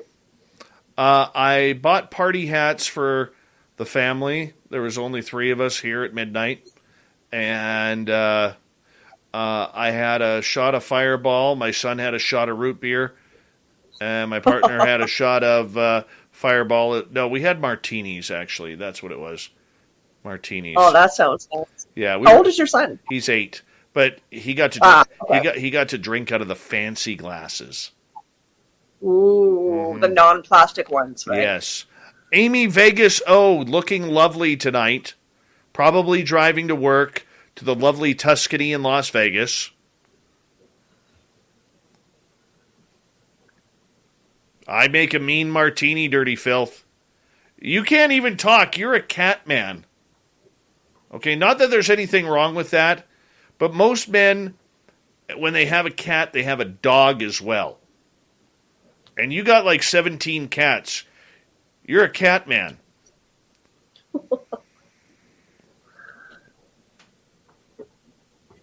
I'm getting my 3rd cat on Saturday, and Nice. I'm delighted. We got 3 cats. They're the best. I love Just my animals cats. in general are the best. Oh, wow. Aussie Ange, you will be very happy with my dinner tonight. I had some brie cheese with celery, carrots, cucumber, and cauliflower.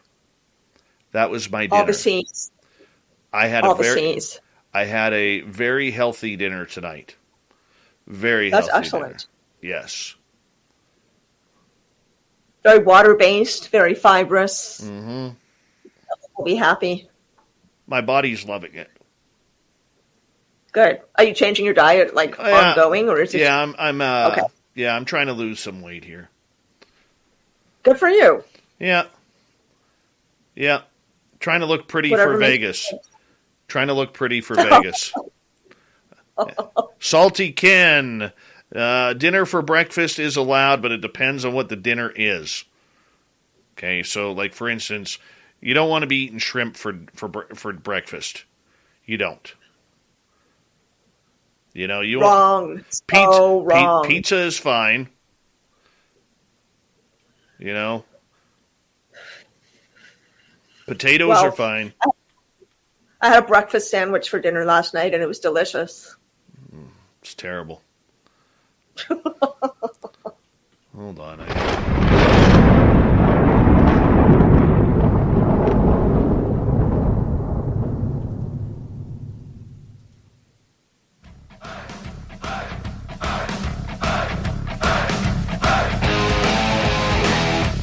We passed the halfway point of Spaced Out Radio tonight. My name is Dave Scott. Thank you so much for taking the time to join us. We really do appreciate it. Want to remind you that if you've missed portions of this shows or others, check out our free archives by going to youtube.com/Spaced Out Radio. Do me the favor, hit that subscribe button. Our website is spacedoutradio.com. We have a plethora of features for you. Rock out to Bumblefoot, read Shirky Poo's Newswire. Check out our swag as well. Follow us on Twitter at Spaced Out Radio, Instagram at Spaced Out Radio Show, and on TikTok at Spaced Out Radio. ET Contact, how do we do it? Is it good for us?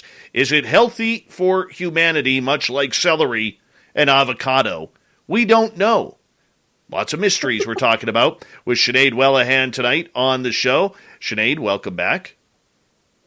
Thank you so much, Dave. And just a little helpful tidbit here. I believe it takes more calories to eat celery than you actually get from celery.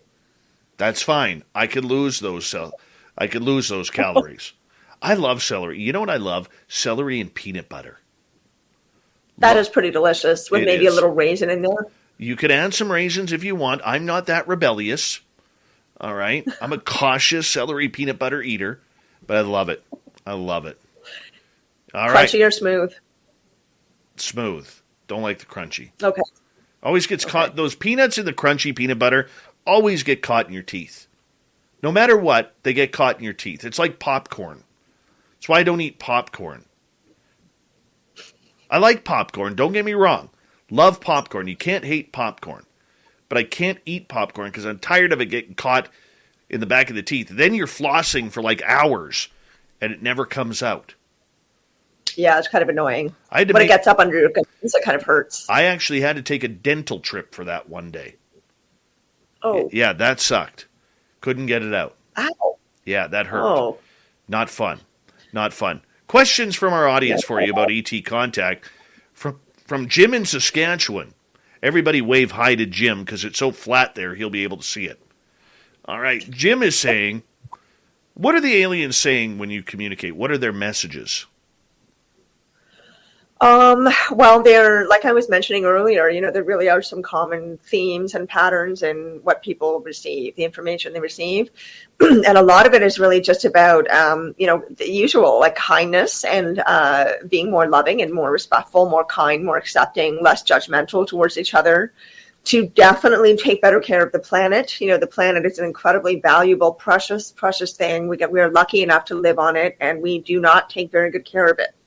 So, a lot of the messaging is about how if we don't get better at respecting the earth and treating it in a more balanced way, which part of the messaging I've received is that we really need to get back to understanding our symbiosis with nature, how we are not a separate entity from nature. Nature is not somewhere over there far away from us. We are nature. Nature is us.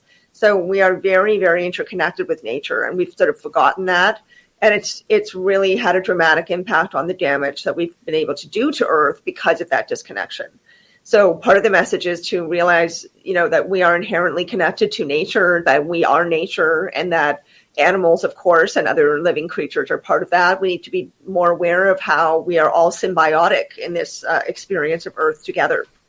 And that it's not about humans dominating and humans just using whatever we get out of the earth and out of animals, right? It's more about having a holistic symbiotic understanding of how all of these different parts of our reality here and our experience on this planet are interconnected, and that every single thing has a place of importance and value.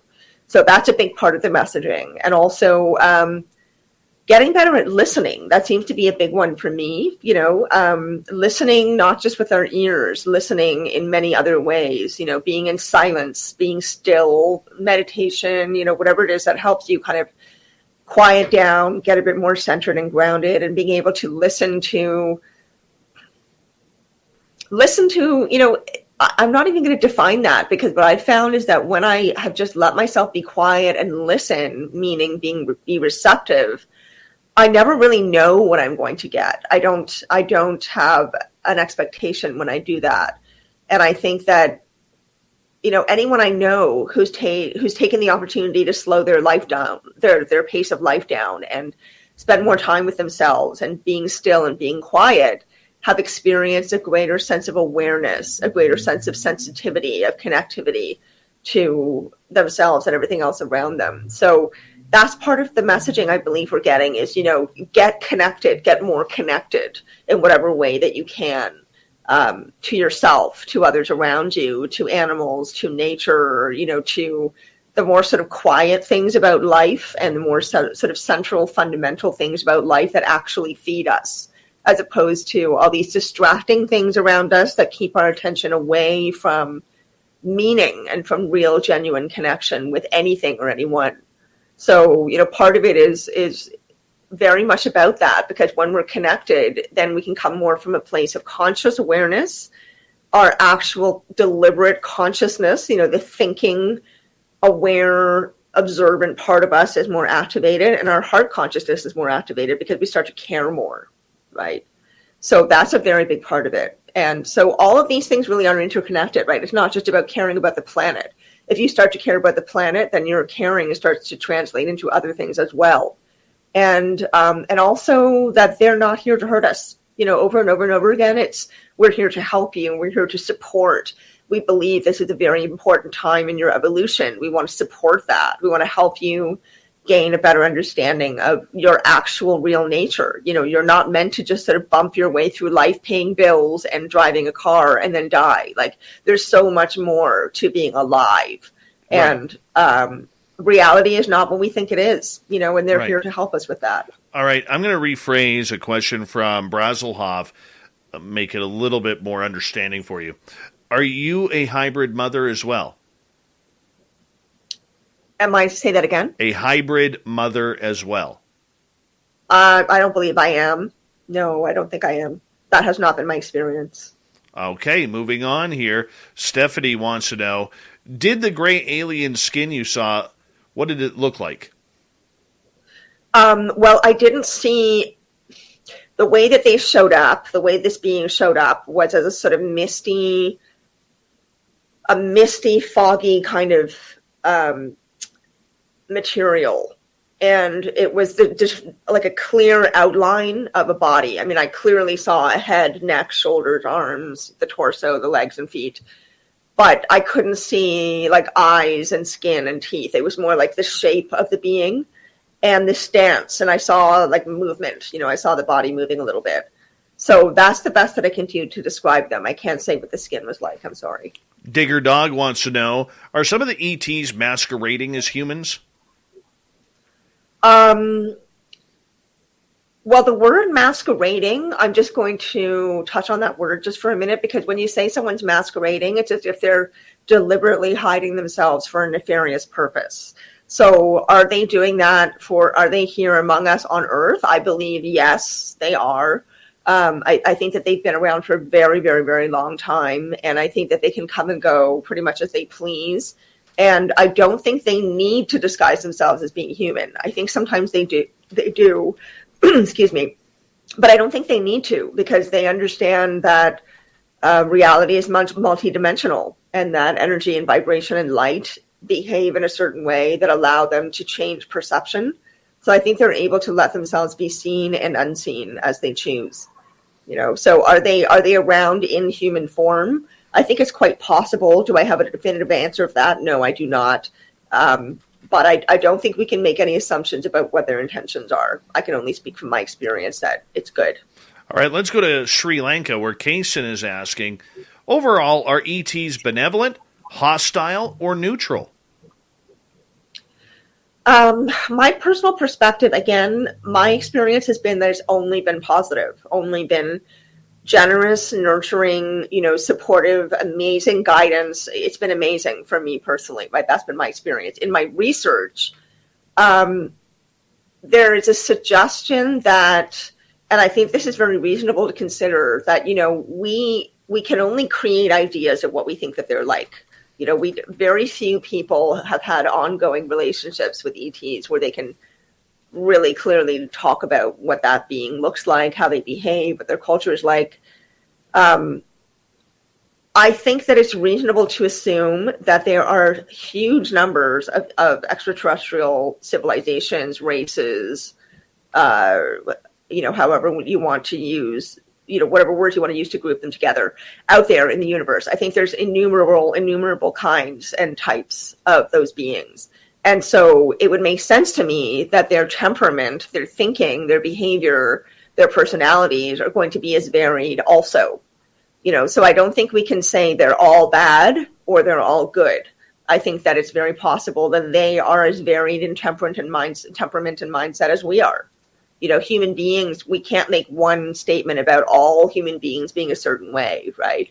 We have huge variation in our personalities, our perspectives, our experiences, our worldviews, all kinds of things. So it makes sense to me that they would be like that as well. And so that partially for me explains why some people have only positive experiences, some people have only negative experiences, and there's some that are in between. Because why wouldn't it be like that if they are as varied as we are? And I think they might be. Okay. I hope that makes sense. Absolutely. Mm-hmm. Let's get to Brandy's question. Sinead, do you have any tips for understanding their messages better? I do. Ask for validation. Ask for validation. Ask for validation. And also keep records of what you think you're experiencing. That's another way that you can kind of analyze what's going on and also remain a bit skeptical. Keep an objective perspective as much as you can about what's going on. So if you document what you think is happening, no matter how crazy or strange you might think that it could be a sign you see on the street, could be a tarot card read, could be whatever. It doesn't matter what it is. If it gives you that feeling that, oh, this isn't just the usual, there's something different about this. I might be getting a message or there's something about this, that I'm supposed to take in. Write it down. Just document it, even if it's point form. And then over time, you should start to see patterns. And those patterns will help you figure out what a message could be or what direction or guidance you could be receiving. I think that's part of it. And just have a practice of being as receptive as you can be. Really allow yourself to practice other ways of using your mind and using your perception and using your energy. Do little experiments, because all that playing around and that experimenting makes you more receptive. And the more receptive you are, the more able you're going to be to receive messages. Yeah, so ask, document, and practice and play. Those would be my 3 main tips. All right, let's continue on. Nicole is wondering, how do they communicate with you? Is it in English or telepathic connection? I love that question. So the way that it's always happened since I was a kid is that it's energy. It's just energy, and this is hard to explain. It's not it's not English. It's not words in English. It's a language, definitely a language, because there's full messages that I receive. And, I had a whole bunch of, for example, downloads between the age of 9, I'm pretty sure it was age 9 and 11, a whole bunch of really, really, really huge downloads. And these are not things that 9-year-olds are normally thinking about or exposed to, right? So that didn't really make sense to me, that I was sort of somehow receiving these massive ideas that just seemed to be, jumping from something I had previously thought that was more within the realm of my normal everyday experience. And then suddenly I'm entertaining this really huge idea, and there's a particular feeling that comes with it. So I don't know if that's helpful. Maybe you can rephrase the question again, and I'll continue answering it. All right. Jim would like to know, would you share your consciousness with another if it was symbiotic rather than parasitic? Would I share my consciousness with another? Well, the experience I had in August was a little bit like that. It was an energy merge experience. I've never had anything like that before. It was pretty massive. And it was like that being, the one that materialized in front of me, the same one I mentioned a minute ago, it was like they were merging sort of with me. Like their energy field and my energy field became completely entwined. And that's how they were communicating what they were communicating to me. And so that's similar to the question before this one as to how I receive the messages. It's energy language. It's a full language. It's full thoughts. It's full ideas. It's full, guidance, but it's not in any language we would know here. And I think that's probably because it's too limiting. But when it arrives in the form of energy, I just understand it. I don't know how. And so that experience that I had with the energy merge felt kind of like that. It felt a bit like a few hours of shared consciousness. I just knew I knew what the being was thinking, and I knew that it knew what I was thinking. And it was just blasting me with this massive amount of energy, but it felt like a shared experience. Like it was sharing itself with me. It was sharing the energy and the vibration of itself with me. I don't know how to explain that better, but that's the closest thing I can say to answer your question. All right. I want to ask you, before I get to the next question here, regarding the contact, do you have a lot of physical contact where you're literally seeing the being standing right in front of you that you could reach out and touch them? No, I'm not. That they've only just started showing up. So I had the being materialize in front of me. And then again, later on in my room, I had a being standing beside me that was caught on photograph. That's the closest in terms of physical contact I've had with them. But I know when they're around. It's also kind of hard to explain. It's just a particular feeling. There's a particular feeling that I get when I know that they're there. And there's a particular feeling. It's very distinctive and it's very recognizable, this feeling, this energetic experience, when I'm getting a message or when I'm having an experience or when I know that they're there. It's always the same. Okay, let's move on here. Apollo 11 is wondering, where does God fit into this picture for you? Oh, that's a great question. So I do personally not believe in God in the traditional old white guy in the sky kind of way. I think that God is really a projection of us. I think that God is our unclaimed power. That's what I think. I think that all of us has God inside of us, which the Bible does say, right? If anybody's religious, it does say that God is in all of us. And I really think that is true. I think that whatever we come from, whatever is the source of our being here and being alive, I guess, existing, it is a source energy. I really do think that. I think of it as universal consciousness and universal sort of gigantic knowing, right? And that all of us are of that. And so we are part of that and we carry that in ourselves. And I personally feel like it's partly our job to try to get back to that and to nurture that more and more and more in every lifetime. So I think God is, really, you can call it God if you want. I think the words are very, very not important. It's more the understanding, right? Who cares if it's God or if it's Allah or if it's universal consciousness? Three people who use those three different terms can have a totally cooperative conversation because really you're all saying inherently the same thing, right? That God is us, we are God. God is in all of us, and it is the best, most powerful, wisest part of us. And I think that it's the part. Now extended through January 14th, join a clean and spacious Planet Fitness for zero enrollment and only $10 a month. With tons of equipment and free fitness training, it's the perfect place for everybody to work out. Even me, mister. I'm so stressed I grind my teeth more than most people grind coffee. Especially you. Give your anxiety-clenched jaw a rest. My molars will be so happy. Start feeling fit-tacular today. Join in club or at planetfitness.com. Zero enrollment, $10 a month, cancel anytime. Deal ends January 14th. See club for details. If you're a general contractor, a subcontractor, or an owner, you want your jobs to be on time and on budget. And that means working with Autodesk Construction Cloud, software that lets your team design, plan, build, and operate from office to field. It means getting end-to-end solutions, seeing project data in real time, and preventing problems before they happen. Trusted on over 2 million construction jobs around the world. Build with Autodesk Construction Cloud. Try it free today at construction.autodesk.com. That's connected to the everything, the universe, the universal consciousness. So for me, that is God. I have to be a jerk here before I get to the next question. God's not a white guy. He's just a deity. Just so you know. All right, Nicola's asking, why do you think some people in this field are pushing a threat narrative?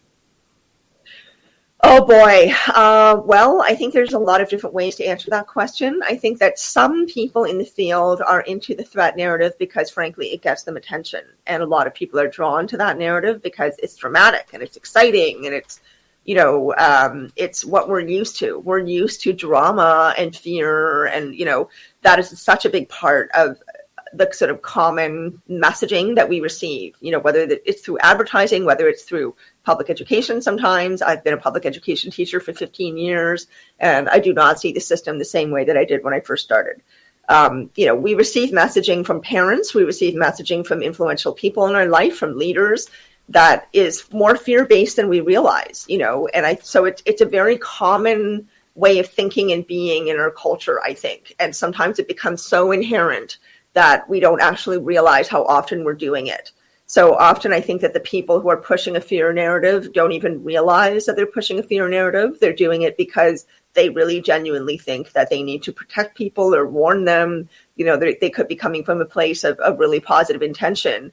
But we really are taught so thoroughly to be scared, like to be afraid, to have fear, anxiety, apprehension about the unknown, about each other, about, this is why racism exists, right? This is why we're scared of animals. And we think that when we see one, we have to immediately shoot it. This is all, we're so thoroughly ingrained to not stop and think, but to just react with fear to protect ourselves.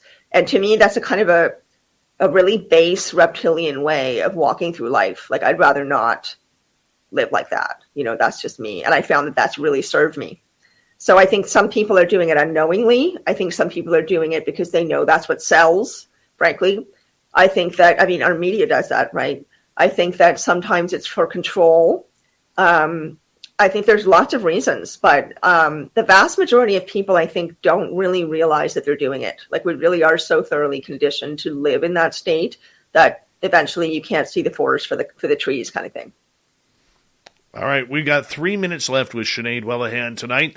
Kaysen is wondering, is Prime Directive a thing or a made-up concept? Okay, well, I hear different definitions of Prime Directive, so I'd like a little bit more information on what that could possibly mean. What would you interpret it as being, Dave? I do not know. Okay, maybe we can come back to that question if that's okay. Well, we'll see if there's one more here. Let me see if there is one more here for us. Nicole is wondering, have you ever been on their ships? Yes, I have. It was very brief. The one that I know for sure, I was awake. I was awake and present, and it wasn't nighttime. I wasn't in my bed. I wasn't dreaming. That was pretty insane. That was in Peru in 2017. That for sure, I was inside a UFO, but that was pretty brief. It was meant as an invitation. It was kind of like a teaser. But then I also had an experience I don't really feel able to talk about because I'm pretty sure I was on a ship, but I haven't actually talked about this to literally anybody yet because I'm still sort of digesting it and trying to piece together what actually happened. So on that second one, I'm going to say maybe. Awesome. Sinead, we got 90 seconds left with you, and I'd like to say thank you for coming on Spaced Out Radio tonight. And you were so knowledgeable and so up to date on what you were doing. I really appreciate your time. Oh, thank you, Dave, for having me. I really, really appreciate it. And it's been great to be here to, make you smile a little bit and distract you on a sad day. So I'm glad to be here. It has been a hard day, and you know what? I needed a familiar voice. So the fact that you filled in showed me some love. Showed me some serious love. And where can people find your research? Well, I'm actually starting a new enterprise with a friend of mine. It's called Star Family Wisdom, and we're going to be doing a lot of different things with that brand. We're also going to be starting a podcast. So I would say stay tuned. I will send you the information. Maybe you can do something with it, Dave. We're not fully formed and up and running yet, but we hope to be launching our first episode in mid-February at the very latest. So I'll be advertising that online. I'll be asking friends who have networks that reach out to people to help me advertise it. And fortunately, this is a wonderfully supportive community. So I feel good about being able to spread the word about that. Very nice. Very nice. Sinead, it's always a pleasure to have you on Spaced Out Radio. Very much appreciate you taking time for our audience. Thank you so much. Coming up next, oh my goodness, what are we going to do? We are going to go to our resident swamp dweller. Take us into the spooky stories about demons tonight. And we're going to pay tribute to the legend after we lost Butch Witkowski earlier today. Spaced Out Radio continues with Hour 3 next.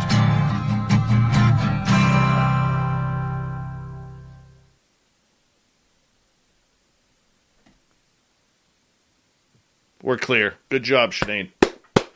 Thank you. I felt like I was a little bit rambly, but hopefully not too much. You were perfect tonight. Perfect. Great. Thank you. Great. Thank you, Apollo, for the super chat. Really appreciate that, buddy. Thank you so much. Mr. Lee 3PO, welcome. And Zenzabil, welcome back. And Amber's Gorgeous Paraworld, how are you? Welcome back. Yeah, thanks for a great show, Sinead. I really needed a familiar voice tonight. No problem. Anytime, bud. Anytime at all. Big hugs from all the way over here. Maybe we'll see you in Vegas. I would love that. I would love that. Get your butt there. We need you there. Okay. All righty. We need night, you. Night. Good night. We Everyone. need you and Nicole Sackage. You and Nicole Sackage to literally blow things up there for us. Nicole and I are long overdue for a one-on-one hangout anyway, so that would serve it perfectly. Yeah, you are. Yep. Let's do it. Yep. All right. See you, Sinead. Thanks. Yes, thank you so much. Bye, Dave. Bye, everybody. Good night. Take care. Oh, great show. I needed that.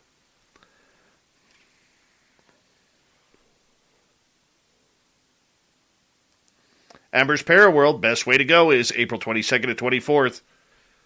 That's what you need to do. Just say you're coming. And when you are 100% confirmed that you are going, email us here so we can get a swag bag ready for you. Tewaz, how are you?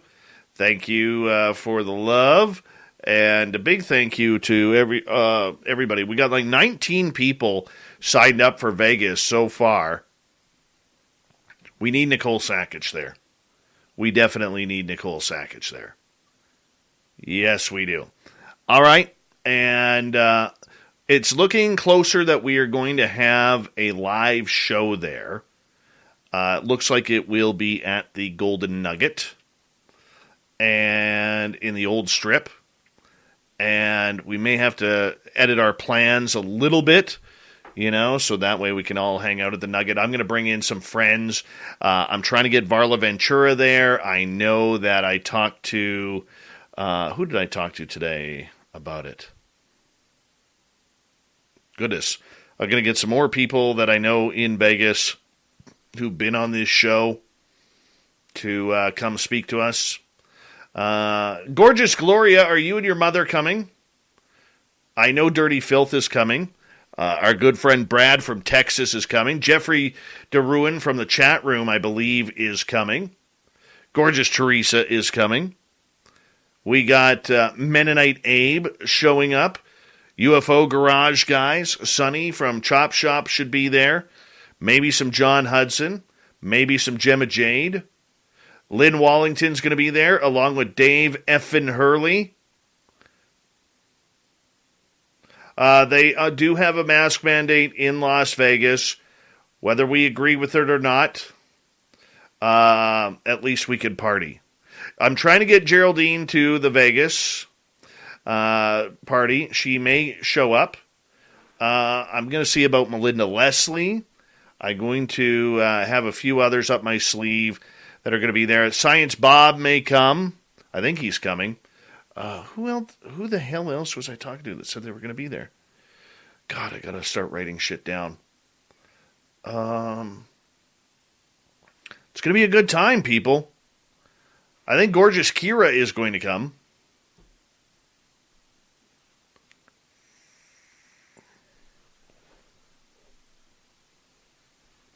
I have a list here of who has confirmed so far. Let's see here. Mennonite Abe, race fan, and his wife, Teresa, Chuck G, Terry, Amy Vegas O, Elizabeth, E. Niles, and I believe his wife. Paradigm Theories, Kim, Heidi, and Chris are going to be there. Jamie and Matt are going to be there. Marlena and James are going to be there. Obi Flett is going to be there. Brad from Texas is going to be there. We're going to have a good time, peeps. We're going to have a very good time. Very good time. Thank you, Amy, for clearing that up because she lives in Vegas and works on the Strip. Yes, Vegas mask managed, but if you're smoking, eating, or drinking, you do not need to wear a mask. That is good enough for me.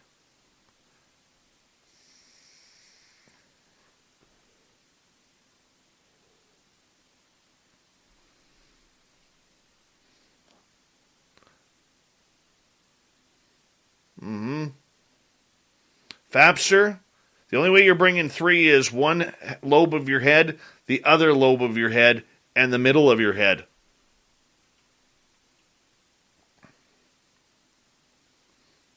Well, we got a bunch of people coming. It's going to be fun. We'll do the live show.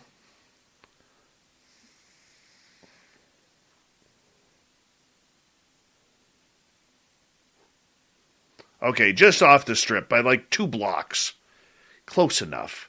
2 blocks. At the lovely Tuscany. Yes, you can, Dirty Filth. Yes, you can.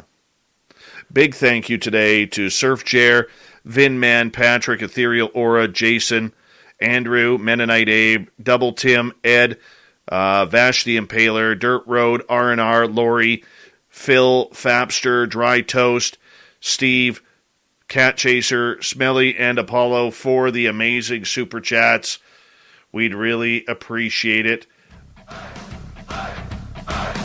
Would you like to connect with us? Head to spacedoutradio.com for all your latest show info. Now, back to Dave Scott and SOR. Here we go with the third and final hour of Spaced Out Radio tonight. My name is Dave Scott. Thank you so much for taking the time to join us. We really do appreciate earning your listening ears wherever you are in this beautiful planet we call Earth. Hello to everyone listening in on our terrestrial affiliates around North America, digitally on TalkStream Live, Revolution Radio, and KPNL. All of our archives are free by going to youtube.com/Spaced Out Radio. Just do old Davey the favor, hit that subscribe button. The Desert Clam has set the password for tonight in the SOR Space Travelers Club, Butch. The crankiest of all Butches. Butch is your password. Use it wisely, Space Travelers, as the Clam sets the password each and every night right here on Spaced Out Radio. Our website is spacedoutradio.com. We have a plethora of features for you. Rock out to Bumblefoot, read Shirky Poo's Newswire. Check out our swag as well. Follow us on Twitter at Spaced Out Radio, Instagram at Spaced Out Radio Show, and now on TikTok at Spaced Out Radio. We got a great feature around here that we call The Swamp, as our resident swamp dweller comes in nightly, taking us down the dark, dingy roads in a segment we call The Swamp. Hi, Spaced Out Radio listeners. This is Swamp Dweller. It's time for your nightly dose of spookiness on the show. If you have an interesting encounter or a spooky story that you would like to share, be sure to submit them in at swampdweller.net. You can also find our YouTube channel at youtube.com/swampdwellerreads. Now, let's chill out, relax, and together, let's enter the swamp.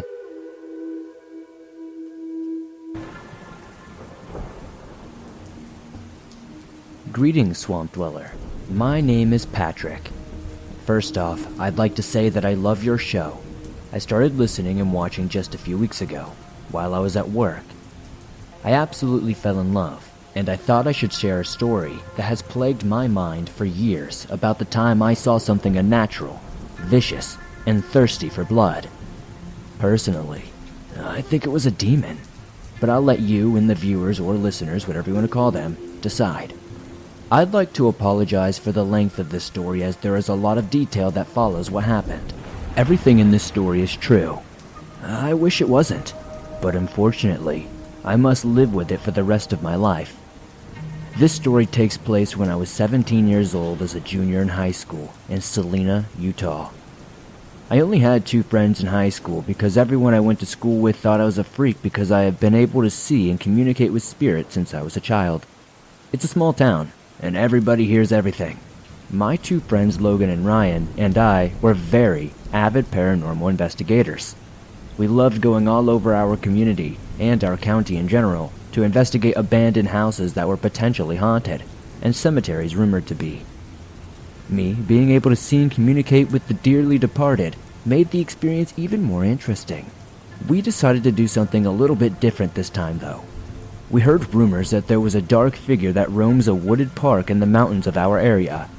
We like to call the mountain Cryptid Mountain, for reasons I'll get into for another story. When we heard about this place, the 3 of us got excited and waited for the weekend so we could go investigate and see what was going on. Fast forward to the day of the event. Saturday came, and the 3 of us could not wait for nightfall to come. So, to pass the time, Ryan stole a pack of cigarettes from his father. His father smoked 3 packs a day and kept cartons of cigarettes in his room. We got in Logan's truck and headed to the park ahead of time to smoke them. You know, kid stuff. We sat in his truck and smoked almost half a pack in about 5 hours. As soon as the sun started to set, Logan started to get a strange feeling. He bent over, holding his stomach. "Guys, I have a really bad feeling about tonight," Logan stated. "Are you okay, man?" I asked as a concerned friend, patting his back. "He's fine, just being a pussy," Ryan replied before Logan could speak. Ryan was always a hothead and could be a complete and total jerk at times. Logan flipped him off and told him he was a dick, which I giggled at. After about 10 minutes, I asked Logan if he was ready to go and if he still wanted to do this. He replied with, "Let's do it, brother." His attitude surprised me. Just 2 minutes ago he was holding his stomach in pain. Now he's hyped up. I was so confused, but his hype got me excited. We got out of Logan's truck and made our way to the destination. As we walked closer to the playground, we noticed that there was a man looking at us from a window of the supply shed. The 3 of us looked at each other in confusion, wondering why he was there. We later learned he was the groundskeeper, but more on that later. He looked scared, and it seemed like he was trying to tell us something while he mouthed something and pointed nervously. At first, we thought he was pointing at us, but we soon realized that he was pointing at the playground behind us moments later. Why doesn't he just open the door and tell us? I thought. So I decided I would go and see what he was trying to say. I made my way towards the window and shouted, "We can't hear you! What are you trying to say?" He made his way to the door and cracked it open and whispered, "Don't go into the playground. Something big and mean is over there. If you're smart, you'll just get out of here." Chills ran down my spine when he said this. He closed the door and backed away from the window into the dark of his shed, not breaking eye contact with the playground. I ran back to my friends and explained to them what the man had said to me. Logan got that feeling again, but Ryan expressed that the groundskeeper was probably just some sort of drug addict or something, and was probably just a big pussy like Logan and I. I told Ryan to shut up jokingly, and we made our way to the playground. Ignoring the warning from the frightened man, as soon as I set foot on the round pebble floor of the playground, I instantly felt, I don't know, angry. I wanted to hurt someone. I wanted to hurt my friends. I wanted to kill them. I shook my head to focus on the task at hand and made my way to the tubed slide, forgetting that feeling. I made my way to the slide and investigated the bottom of the slide and saw nothing, but I could feel that there was something in this area. I looked back at my friends. Logan was combing the area for any evidence, and Ryan was on top of the playset. I stood back up and took one step from the slide. Then, something tripped me. It felt like someone had physically grabbed me by the ankle and pulled me to the ground. When I hit the ground, I let out a loud, "What the hell?" Logan ran over to me in a panic. "Patrick, are you—" He froze in mid-sentence as he looked up at the slide. I looked up at him and asked, "What's wrong?" He just pointed to the slide, jaw dropped and eyes filled with fear. I turned around and saw what he saw. It was a big, shadowed figure staring back at us. It let out a slow, snarled growl. I noticed its hands receding back into the shadows on the slide and saw that it was, like, wet and pitch black. These long claws were like fingernails almost. I freaked out and kicked away from the slide, trying to get to my feet. At last, when I got to my feet with Logan's help, I turned to Ryan and shouted for him to get off the playset. Ryan looked at the two of us and saw the fear in our faces. Then he saw something crawling up the slide. He didn't stay to find out what it was. Instead, he jumped from the highest point of the playset to the pebbled floor below. When he landed, Logan and I heard a loud crack from Ryan's foot. Later, we found out that he broke his ankle in 2 places when he hit the ground. Logan and I picked him up and ran back to the truck. The anger feeling I felt earlier was back as soon as I set Ryan in the truck. I grabbed Logan's baseball bat from the bed of the truck and made my way back to the playground. I know now that this was a stupid decision. Logan and Ryan yelled and cried for me to come back, but I didn't listen. I got back to the slide and searched for whatever it was that scared the living daylight out of us. It wasn't in the slide anymore, nor... Calling all partners. Losing weight is better together with Nutrisystem's Partner Plan. In fact, people who diet together lose 20% more weight than dieting on their own. Get new premium meals with up to 30 grams of protein. They're big and filling and taste delicious. Plus, try our new restaurant faves that taste like your favorite restaurant, portioned with half the calories. Don't wait. You could win big cash during Nutrisystem's Better Together Partner Plan 100K giveaway. And maybe win the grand prize of $25,000. Just go to Nutrisystem.com/thin right now and get 50% off plus an extra $50 off your first month. You heard me right. Go to Nutrisystem.com/thin right now and get 50% off plus an extra $50 off. Don't wait. This partner plan offer will not last long. Just go to Nutrisystem.com/thin right now and get 50% off plus an extra $50 off. Go to Nutrisystem.com/thin. See website for details on our 2-month subscription offer. No purchase necessary. Open only to U.S. residents over 21. Void where prohibited. Runs December 25 through April 4th, 2022. For official rules, visit Nutrisystem.com. Sponsored by Nutrisystem, Inc. Over 2 million construction jobs around the world are taking their projects to the next level. From roadways to railways, from skyscrapers to homes. Make your vision a reality. Build with Autodesk Construction Cloud. Try it free today at construction.autodesk.com. Was it even on the playground? I searched for what felt like an hour but was only a few short seconds. I looked over at the groundskeeper's shed and saw the door was open. I made my way over in a fury, thinking I was going to mess this thing up. When I got to the shed, the rage inside me left. My body was replaced with confusion yet again. The groundskeeper was gone, as if he was never there in the first place. I looked inside, but didn't see anything out of the ordinary. I looked back at my friends in the truck to see them waiting in suspense. I felt as if something was breathing on my neck and froze in place like Logan did earlier. In fear, I slowly turned around to see something that will forever be etched into my mind. When I turned around, a shadowed face with piercing yellow bloodshot eyes stared back at me, snarling at me with this decayed and jagged-looking smile, drooling some nasty yellow liquid. I was in a state of paralysis. I couldn't move at all. Then, this thing let out a roar so ferocious it brought me back to my senses. I dropped the bat and ran back to the truck as fast as my feet could take me. When I got to the truck, I hurried and jumped in and told Logan to get the hell out of there. After I got my breath back and Logan began to drive, I looked at both him and Ryan, and their faces were pale. I asked them what was wrong. This is what Ryan told me. "Dude, when you were running back to the truck, something tall, thin, and black was running behind you, reaching out for you." I was speechless. To this day, I wonder what would have happened if it had caught me. Out of all the craziness and fear, we had Logan take Ryan to the ER. After the hospital visit and Ryan's extremely angry dad, we all went home. The next morning, Logan called me and asked if I went back to the park. I said no. Why? Confused. Because this morning I was getting ready for my early morning run, and when I opened my front door, my bat was sitting on my porch with scratch marks all over it. My heart dropped. I remembered dropping his bat at the park by the shed. I never went back to get it. What Logan said next still haunts me. It had this yellow stuff dripping from it. Later, We found out that the groundskeeper we thought we saw that night died of a massive heart attack in that same shed 10 years prior to our investigation. I know this because we did some digging and we found an article and an obituary. 2 years later, I learned the shed was torn down by the city for safety reasons, and they will not disclose why to the public though. I'd love to read some comments as to what you guys think this was. Thank you for reading my story, Swamp Dweller. When I have the time, I'll share some more tales from Cryptid Mountain. All right, we say thank you to the man, the myth, and the legend, Swamp Dweller. You can go on YouTube. He just passed 250,000 subscribers. Good for him.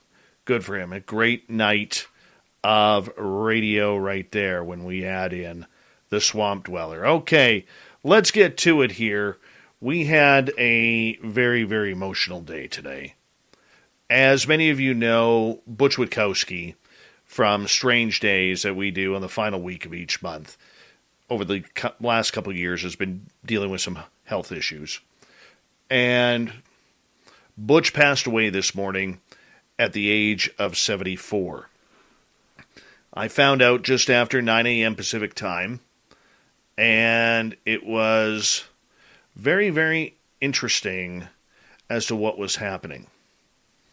I was sitting in the lineup of Tim Hortons when all of a sudden Lon Strickler and Brian Bowden, two people who I highly respect in this field, sent me messages saying that we lost Butch.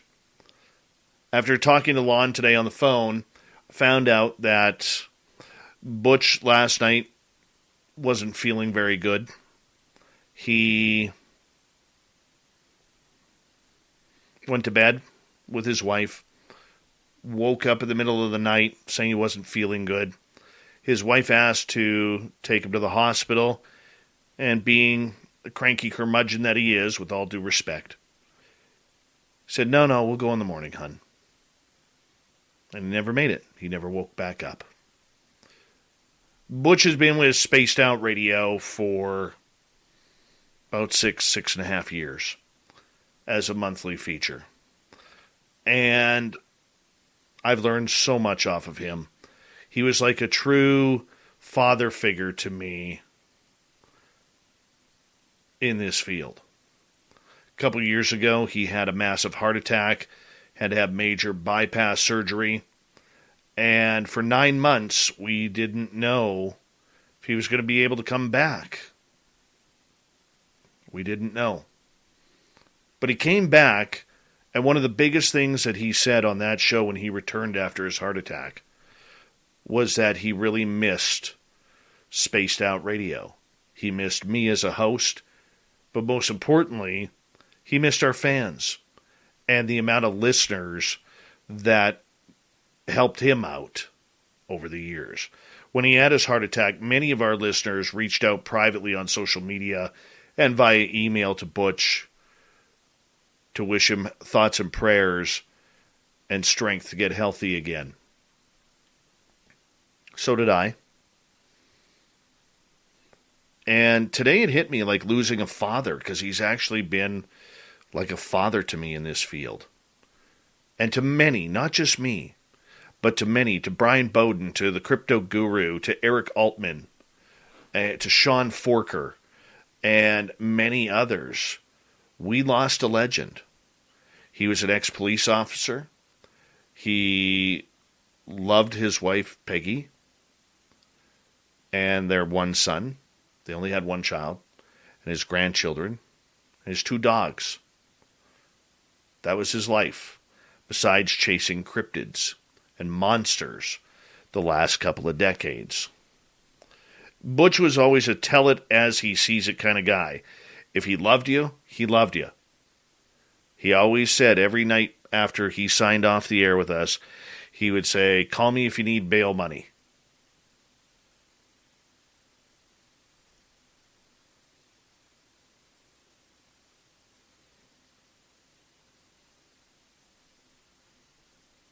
And I always laughed at that.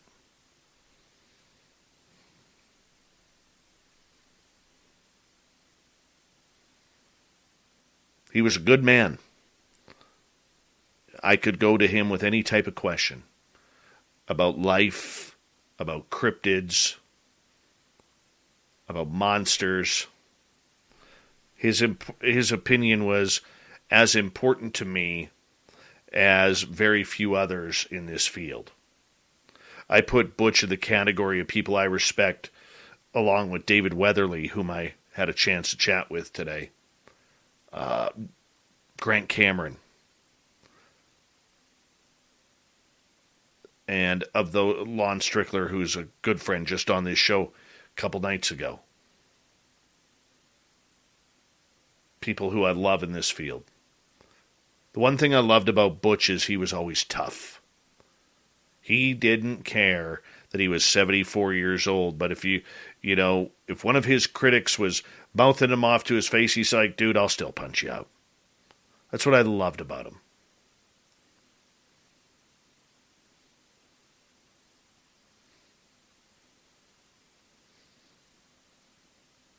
The good news is, if you're a believer in the afterlife like I am, he got the answers. He finally got to see the bipedal canine that he'd been chasing for the last 5 years or so. He finally got to see all the UFOs, all the aliens, all the ghosts, all the portals, all the stairways in the middle of the forest, all the gnomes, the gargoyles, the Sasquatch, the dogmen. He's got it all. Now, I know in respect to Butch that if he heard me saying all this, and I think he is listening down, and if he could, he'd probably throw a shoe at me.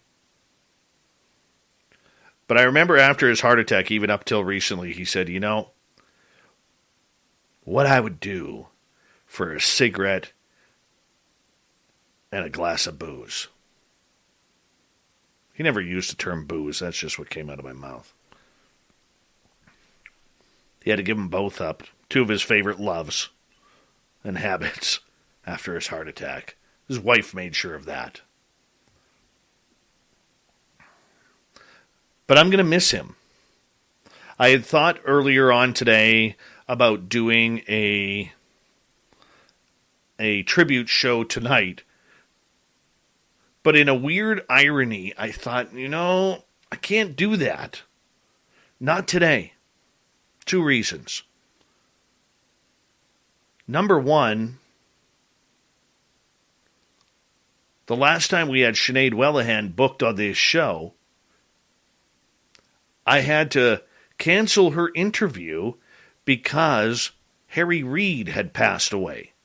And we had to do a panel about that on UFOs and Harry Reid. And I couldn't do that twice to her. But number two, and most importantly,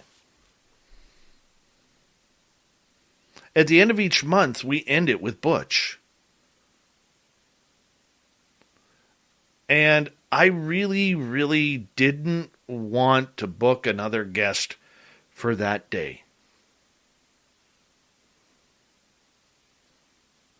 I really didn't. It just doesn't feel right.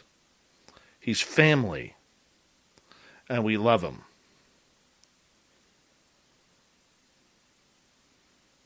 Now, with some of your super chats earlier today, what I did was I ordered flowers for the family of Butch on behalf of all of us at Spaced Out Radio and all of our listeners. I didn't know what else to do. I thought it was a nice gesture. I'm sure you'll agree.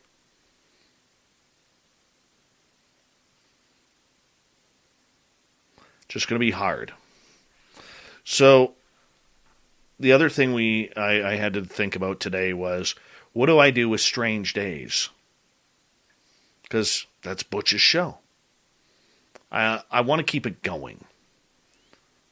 I just have to find the right person to fill those very, very big shoes that are going to be empty.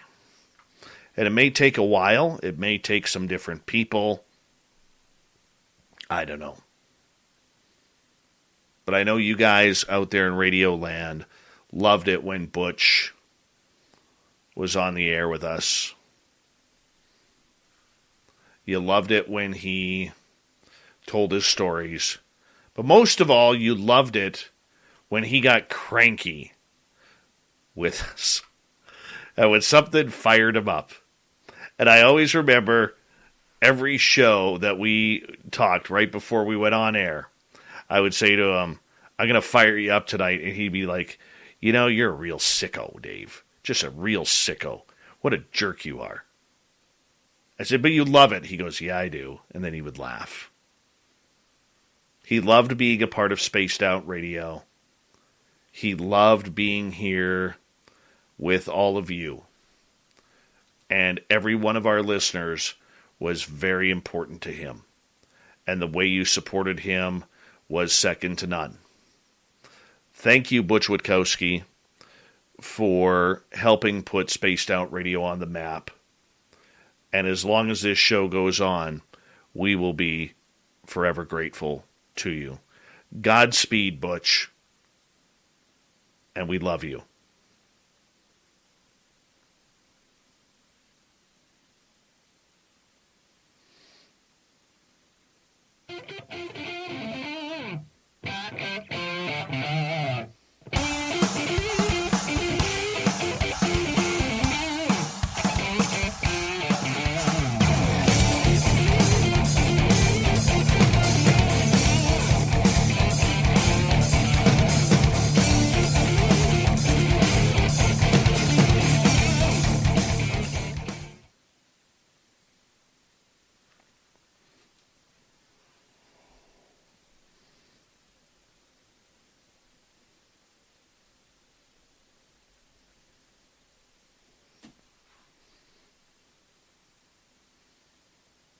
Mike L., how you doing? Lovely Lavira, nice to see you. Sparkles, thank you. Witchy, how you doing? Justin Maynard, good afternoon to you, mate. Bobby Chizzy, thank you for joining us. John Music, thank you for that lovely super chat, man. Really appreciate it. Third Phase, how you guys doing? Thank you for the phone call earlier today, guys. Really appreciate you, too. I'll call you guys after the show. I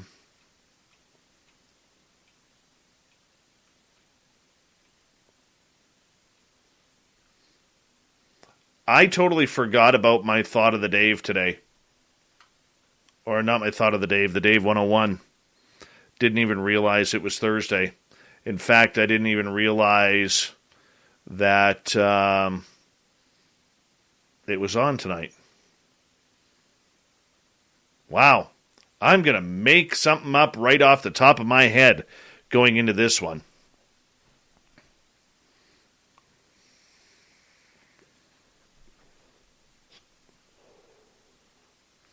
Tomorrow night on the show, our guest had to cancel. We were supposed to have Robin McCrae on to talk about Sasquatch. However, she's having a little bit of health issues, not feeling very good. So I'm going to have a guest announcement tomorrow. I got to find somebody. It'll be a quick turnaround.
We've been trying to get Les Stroud.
We rounded third. We're heading for home tonight on Spaced Out Radio.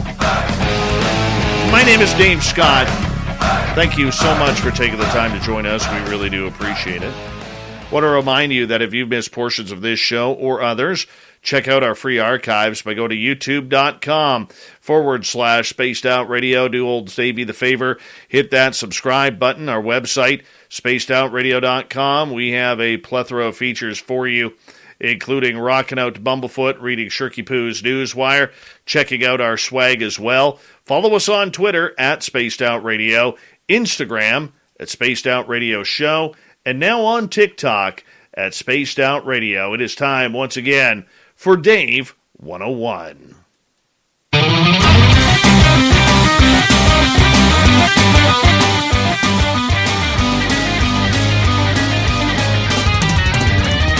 It's time for Dave 101.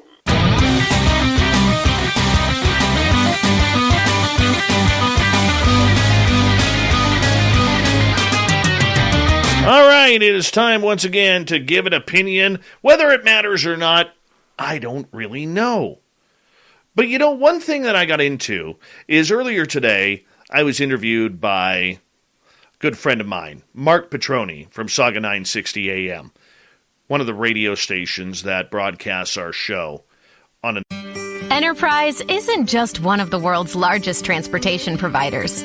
We're a committed team, helping you get to what matters most: your family, your livelihood, and your next adventure.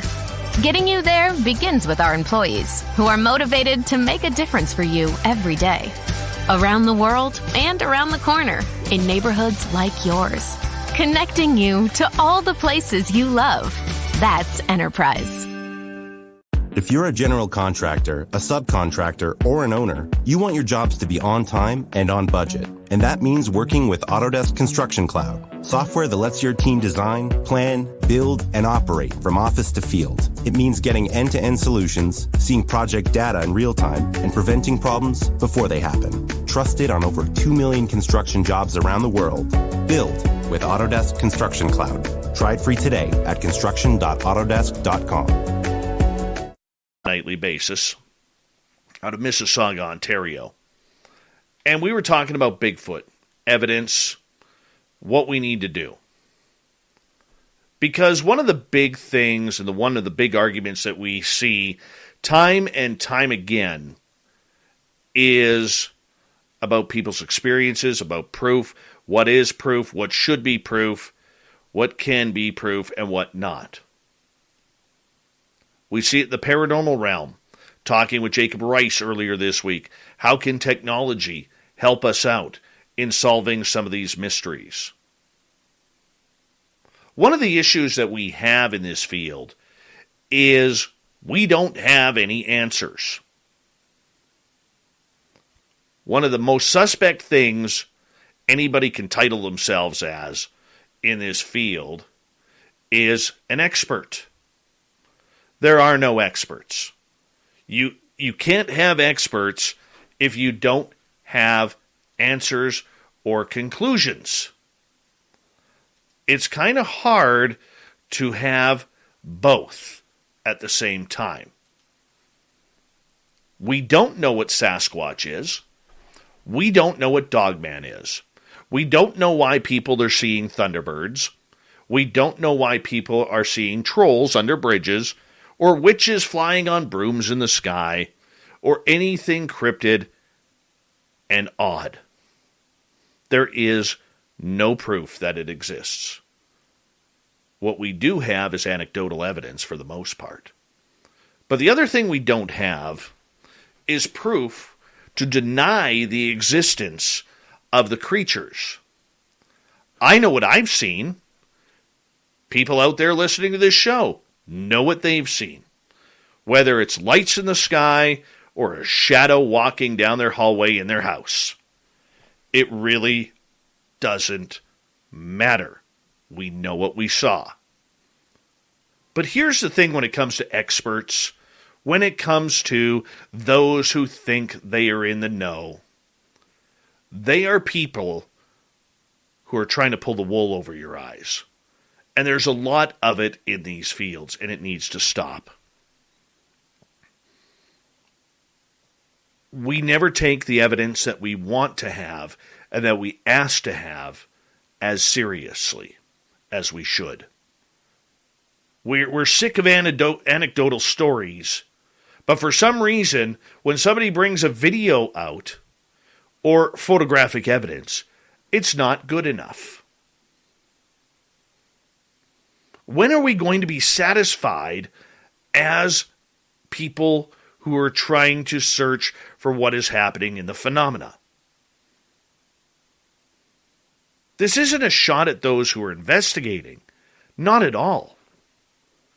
But you can't solve mysteries if you are pushing opinion. Take the BFRO. You've heard me say it before.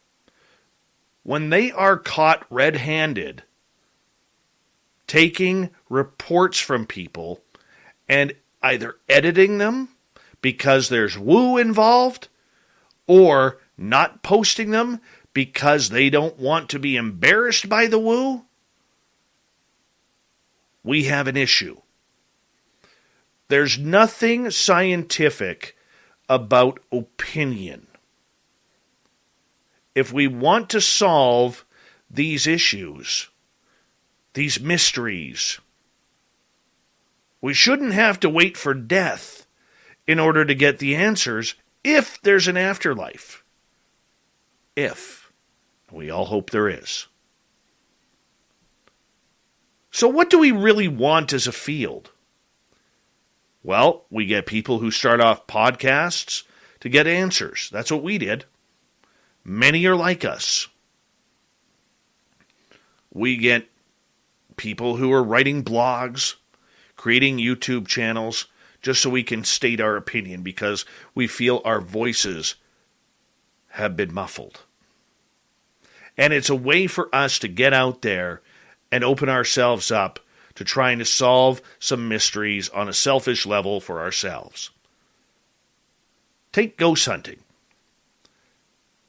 Every year in North America alone, never mind the world, there's about 50,000 ghost hunters running around chasing spirits.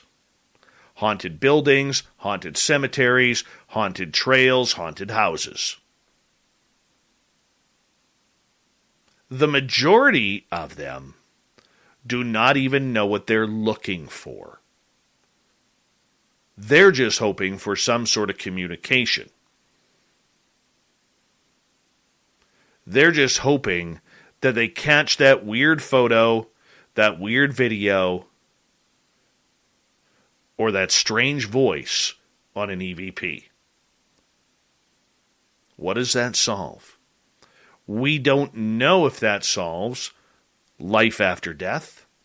We don't know if that solves the idea that we are multidimensional beings and we've crossed planes with communication. We don't know. There are too many questions to answer. Majority of them will never be answered in our lifetime. And I'm pretty sure that some of them we're not supposed to know the answers to those questions. But it's sure fun trying. Because that's what we do. We've had experiences, or we have curiosity, or we have a combination of both that leads us down this path. And we want to be able to be that person who says, I think I know what's going on. I think I understand. It gives us a little bit of a center of attention. And through all the people who are investigating, the real scientists, the real journalists, the real investigators, the fake journalists, the fake scientists, and the fake investigators, we all have one common love, and that is the love of these topics. Some of us do it to get spooked out. Some of us do it because we need to know. And some of us, like David Weatherly or Butch Witkowski, had dedicated their lives to this. We all deserve the right to know the answers to our questions. And I think it's great that we just don't settle for I don't know. Even when I don't know is the only true answer to give. Because I will tell you, it's a lot of fun going out in the forest searching for Sasquatch. It's a lot of fun sitting in chairs under a starry sky that's not bled over by city lights and looking for aerial phenomena. It is absolutely wonderful to be in a darkened museum in the middle of the evening trying to communicate with ghosts. If you're a thrill seeker, for me, I don't think there is anything better for us to be doing. I really don't. It's a different kind of thrill. It's not bungee jumping or jumping out of airplanes or swimming with sharks that can eat you in one bite, like they would with me. No, it's the thrill of chasing the unknown. We should be happy to be having this hobby. We should be collectively eager to help each other out to see what your evidence is. Instead of the backstabbing and the conniving that we see on a nightly basis, here we are wondering, what are those answers? Here we are wondering if we'll ever get the answers. If we teamed up, there is enough brilliant people in this field in order to help push us to those answers. But we don't want to do that.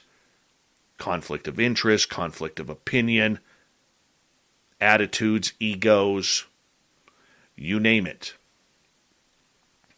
That's what we see on a daily basis.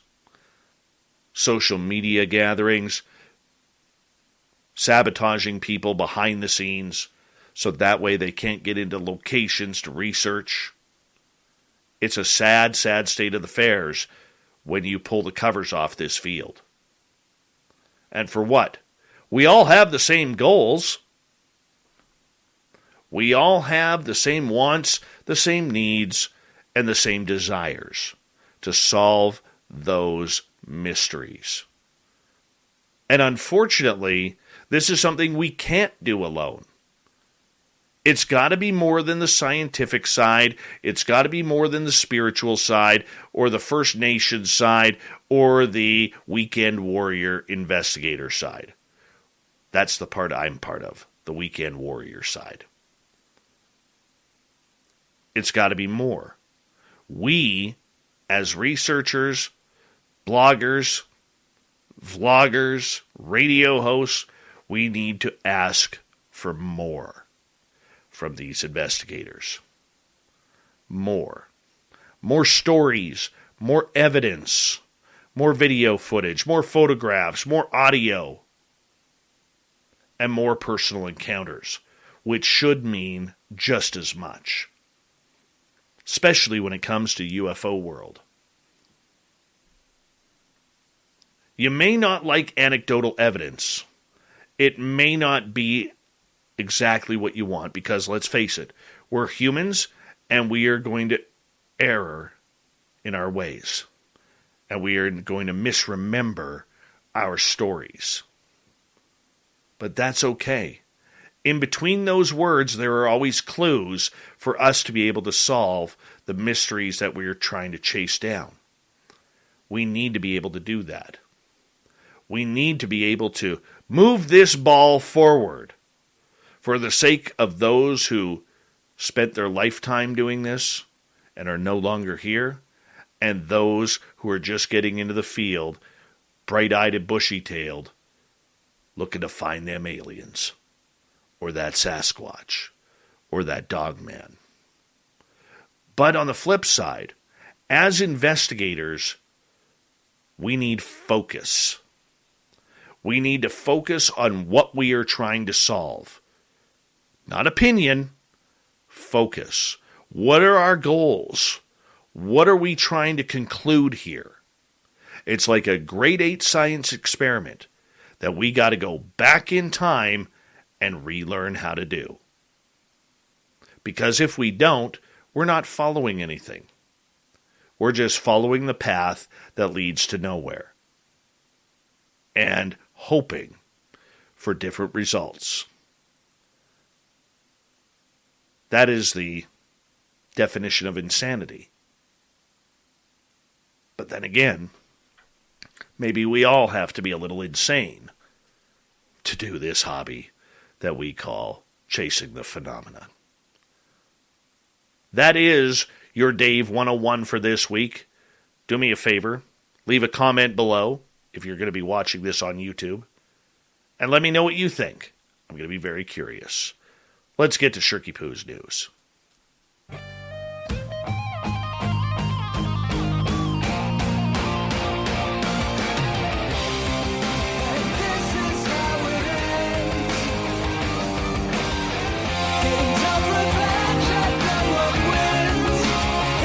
right, Shirky Poo's got us all taken care of for the night. Why wouldn't she? That's why she is our great news lady. Here's a weird one out of Michigan. An exchange between a judge and a 72-year-old man with cancer has gone viral after social media users were shocked to hear the elderly man being berated for the state of his yard in suburban Detroit. Burhan Chowdhury could be seen struggling to breathe as he attended his recent Michigan State court appearance over Zoom, explaining to the judge that he was weak and he had been unable to clear up overgrown grass at his property. But 31st District Judge Alexis G. Crott simply told the defendant that the state of the walkway was totally inappropriate and that he should be ashamed of himself. The online court hearing was shown a photo of his home's exterior. Now, Chowdhury of Hamtramck, Michigan, explained, "I am a cancer patient. Very old, ma'am.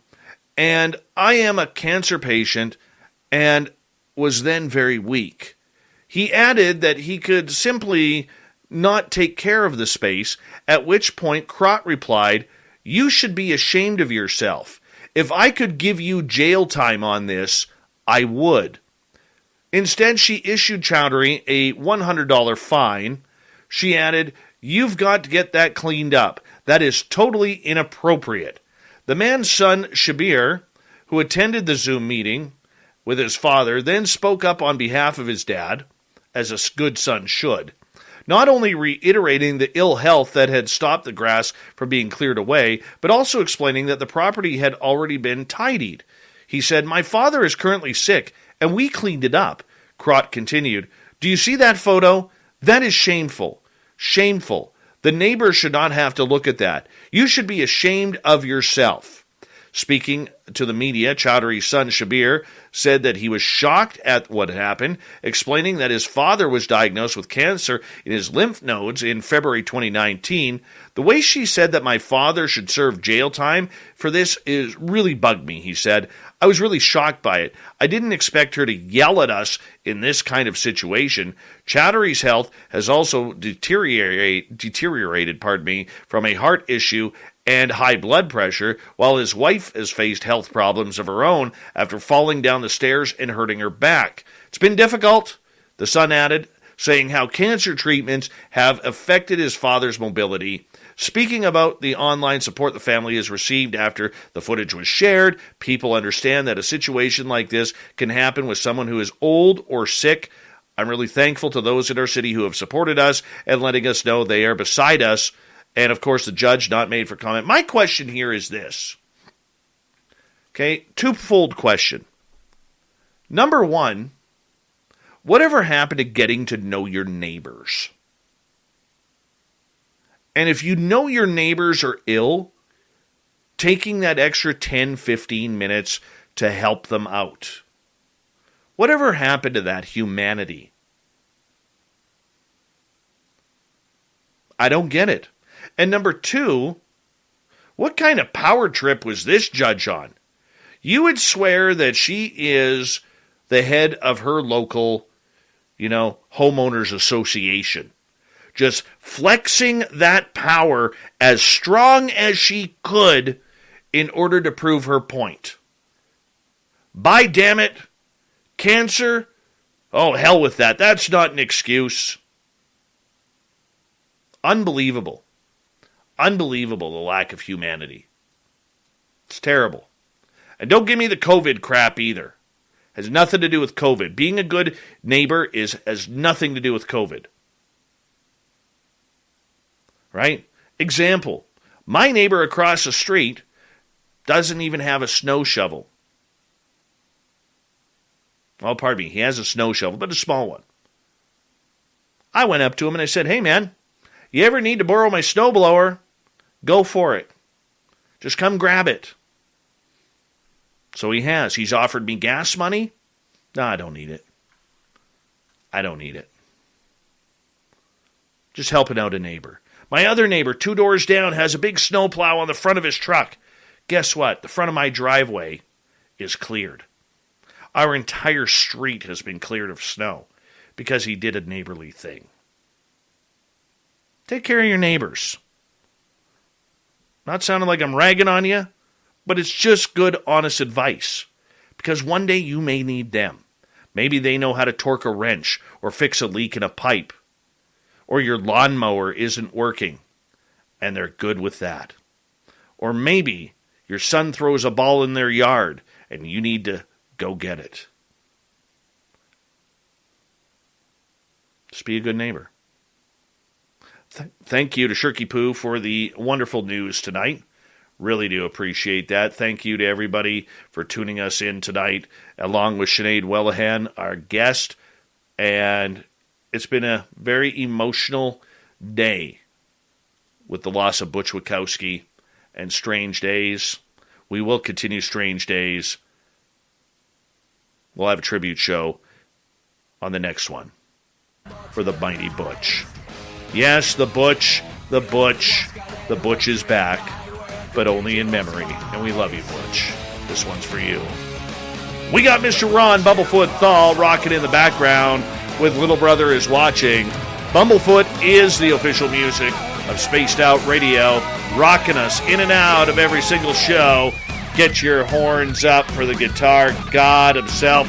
Special thanks to everybody listening in at home, at work, in your cars, wherever you may be. Thank you to everyone in our chat rooms tonight. YouTube, Twitch, LGAB, Revolution Radio, Spreaker, Facebook, the Space Travelers Club, and on Twitter at hashtag Spaced Out Radio.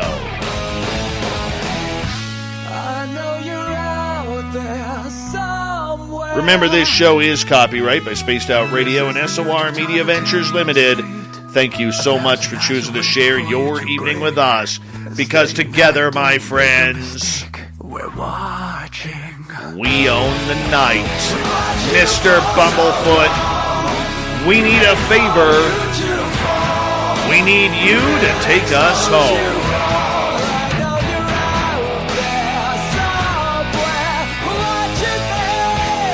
Yes, the Woo train has docked for the night. But soon, my friends, we shall ride again. Your seats are always available. Your tickets never expire. And if you want to bring a friend, we've got room for them too. Good night, and God bless you, Butch Witkowski.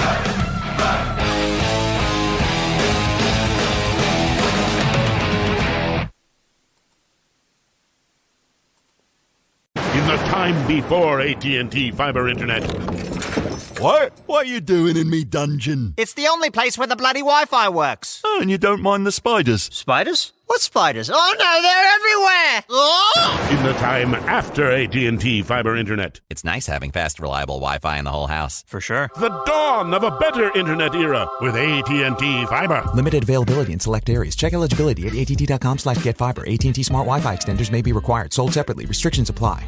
If you're a general contractor, a subcontractor, or an owner, you want your jobs to be on time and on budget. And that means working with Autodesk Construction Cloud, software that lets your team design, plan, build, and operate from office to field. It means getting end-to-end solutions, seeing project data in real time, and preventing problems before they happen. Trusted on over 2 million construction jobs around the world.